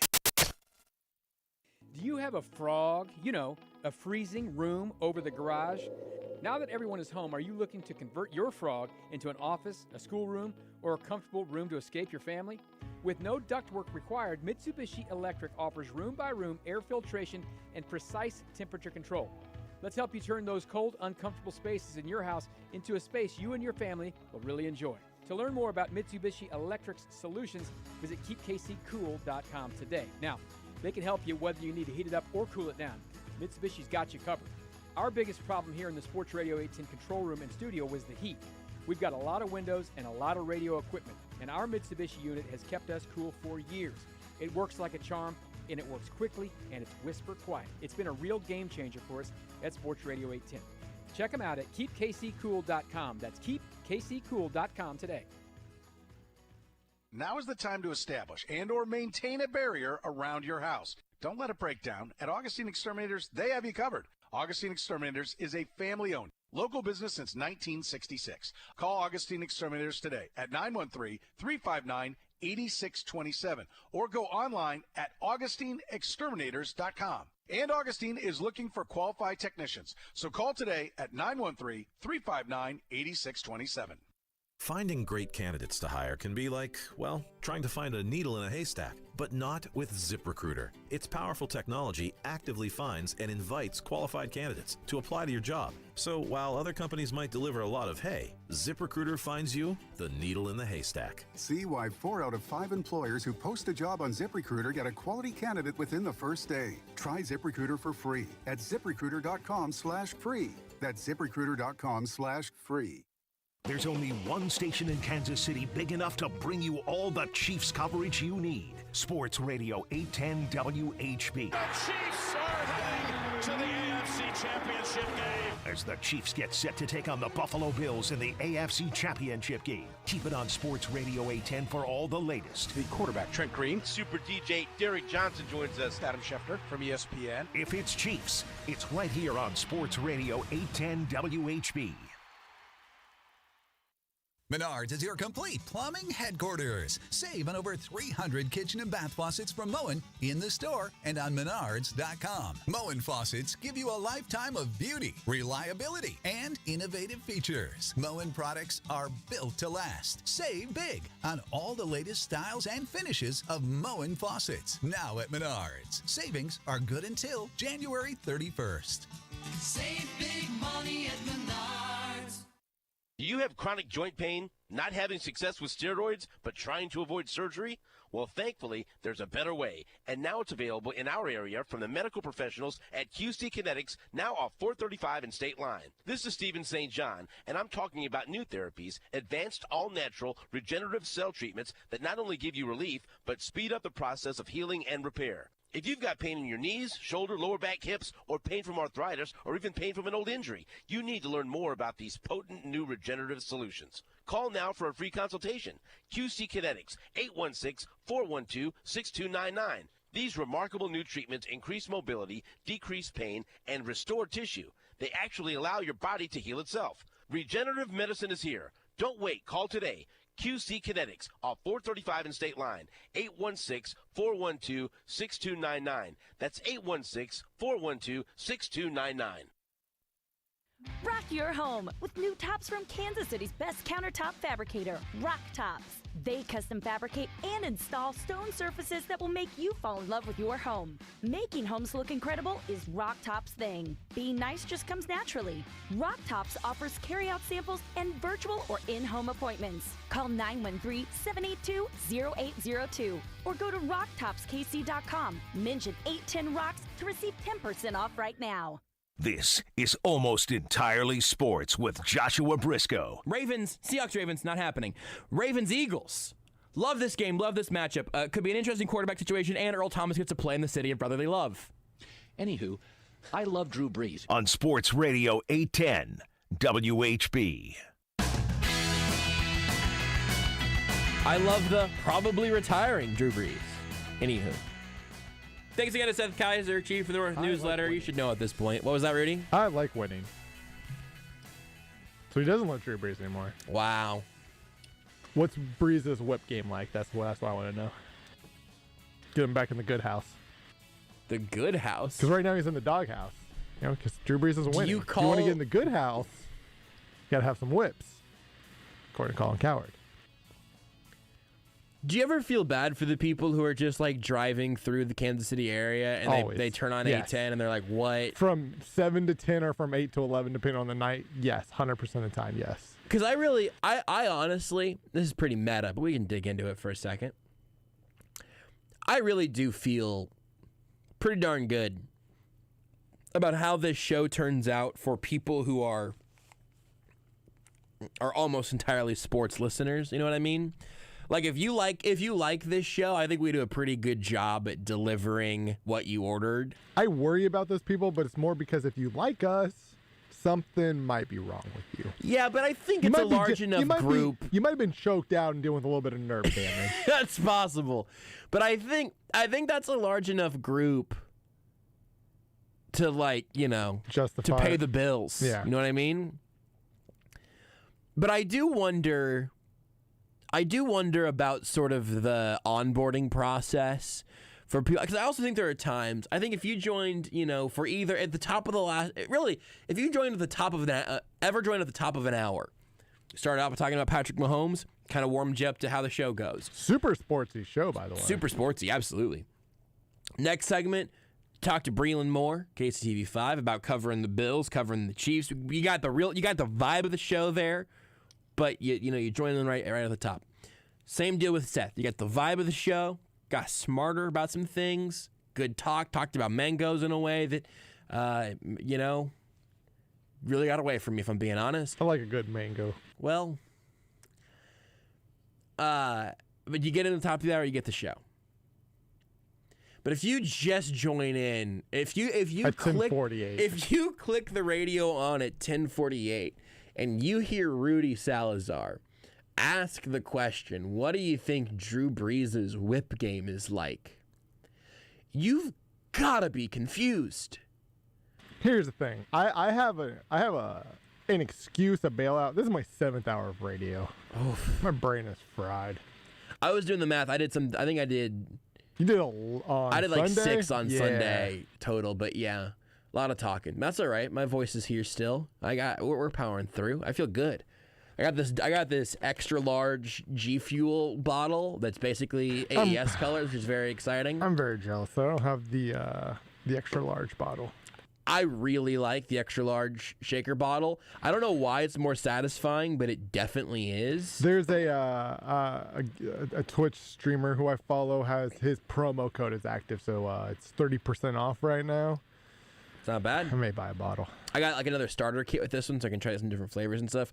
I'm not gonna get a G Fuel like tattoo or anything, but in terms of it's kind of, I don't know why this is, but it seems like there's probably an answer for this, and it probably reflects poorly on me. It seems like for the most part, the like energy drink game it's not really a crowd you want to be sort of attached to. Think about the Monster Energy drink like brand is very kind of, it's like it's either like motocross or back just in very the day, 2012. You know what I mean? You catch me back in 2008, high school me. Go to the gas station, get a BFC. Yeah. If you don't know what BFC stands Big for. full can. Yep. That thing, you drink one of those, you weren't sleeping for 2 days. But why? But like, I just feel like a lot of like the energy drink sort of brands and like associations are just very extreme. Red Bull, right? It's very extreme. Like every New Year's, I don't know if they actually did this last year. My guess is no, because the pandemic. But usually every New Year's, it's like that's one of Red Bull's biggest nights where somebody does a crazy thing, whether it's someone jumps out of a spaceship. There was like in a few years ago, or I think it's a long few years ago. I think it was in high school when this happened. One of the monuments out in Vegas that was like like it was, I think it might have been a Roman, almost like obviously not the Colosseum, but a pillar like that, like from ancient Roman times, where somebody had a motorcycle and ramped up on top of it, and it's a couple hundred feet in the air, and then went off of it. I vaguely and remember it's just that. like, why? Yeah, because it's extreme. It's extreme. But even it's like G Fuel's like is not it's not X Games. It's like Twitch and esports and stuff, which is also a little bit NFL now because Juju Smith-Schuster is one of their reps. Oh, which is makes he really? sense because he's very big into he's very big in Twitch. And it's not an indictment of either esports or like motocross or whatever. It's not even the source of it. It's just I feel like the surrounding aesthetic is very I don't know, very very kind of very bro. You know what I mean? But with that being said, got to grab the bull by the horn. You got to grab that bull by the wings. But with that being said, like, I don't really want to like have a part of my brand be my G Fuel shaker bottle and my tubs of powdered energy. But I also like it, though. I do like it. And I think it works. I think it's probably the best option of these ways that you're gonna power a show until 11 o'clock. You know what? Here's how we're gonna fix it. I've figured it out. I've solved it. Because again, none of these are indictments on the products. It's just I think that the branding needs a little bit of rounding out. GFuel.com promo code AES on 810. That would be if we had a G Fuel sponsor. We don't need a flavor. We don't need our own flavor right now. But a cup. We don't need our own cup right now. I don't know, shaker cup that would be pretty. It would look a lot like this one, I think, but better and bigger. It's just like a bucket. It's a shaker bucket at that point. You just pour the entire jug. Yes, the whole tub. The whole tub. $30 tub. Your whole tub. And you die that night. The AES way. You die with an IV bag of spicy demonade in your veins. I gotta try that. I don't really even want to try. I like spicy things. I like lemonade, and I like G Fuel, and I don't really want those things all together, honestly. If that makes me a prude, so be it. Seem more like a moon pie kind of guy. I'm tempted by that one, yes. I don't even know really what moon pie tastes like, so I don't know. But I think that I really also just like a late night radio show is a no-brainer for a good energy drink sponsorship. Sure. And I've become partial to the G Fuel. But here's the thing: is if someone says, "Hey, we're like G Fuel, only we're different for some reason," I'll like anything. Let's go. If you don't even have to have money, but if you got free products for me, I'm in. Yeah, I would like money also. But money would be cool. Money would be great. I do like money. I do too. Money is good. Money is preferable for sure. Anyway, I like this G Fuel cup. How did we get there? I don't remember. Colin Cowherd likes winning. Oh, yeah. So you join in, because most of the time, I also like that I'm holding this cup and I'm using it as like a pointer now. It's a good size for that even. You join into the show whenever we're like playing that Cowherd sound for the first time and you're in on the bit. But having to explain why we have to talk about Drew Brees having whips at home, it's totally incongruous. It's because it is a marriage of two different Colin Cowherd bits. I just can't imagine that that's come up anywhere else in the world. And also, the Chiefs shouldn't play this weekend if Patrick Mahomes isn't healthy. I stand by this. Absolutely. Colin, I agree with. If I had to agree with every take you've ever had to get that take, I'll do it. I do agree with every take he's ever had. Absolutely. Do you not? I have many whips. If you disagree with Colin Cowherd, I'm gonna come over there and I'm gonna put you in a chokehold and choke slam you at the end of this show. We'll talk to you tomorrow. Bye, Mom. You are listening to Almost Entirely Sports with Joshua Brisco on Sports Radio 810 WHB. Championship Barbecue is now available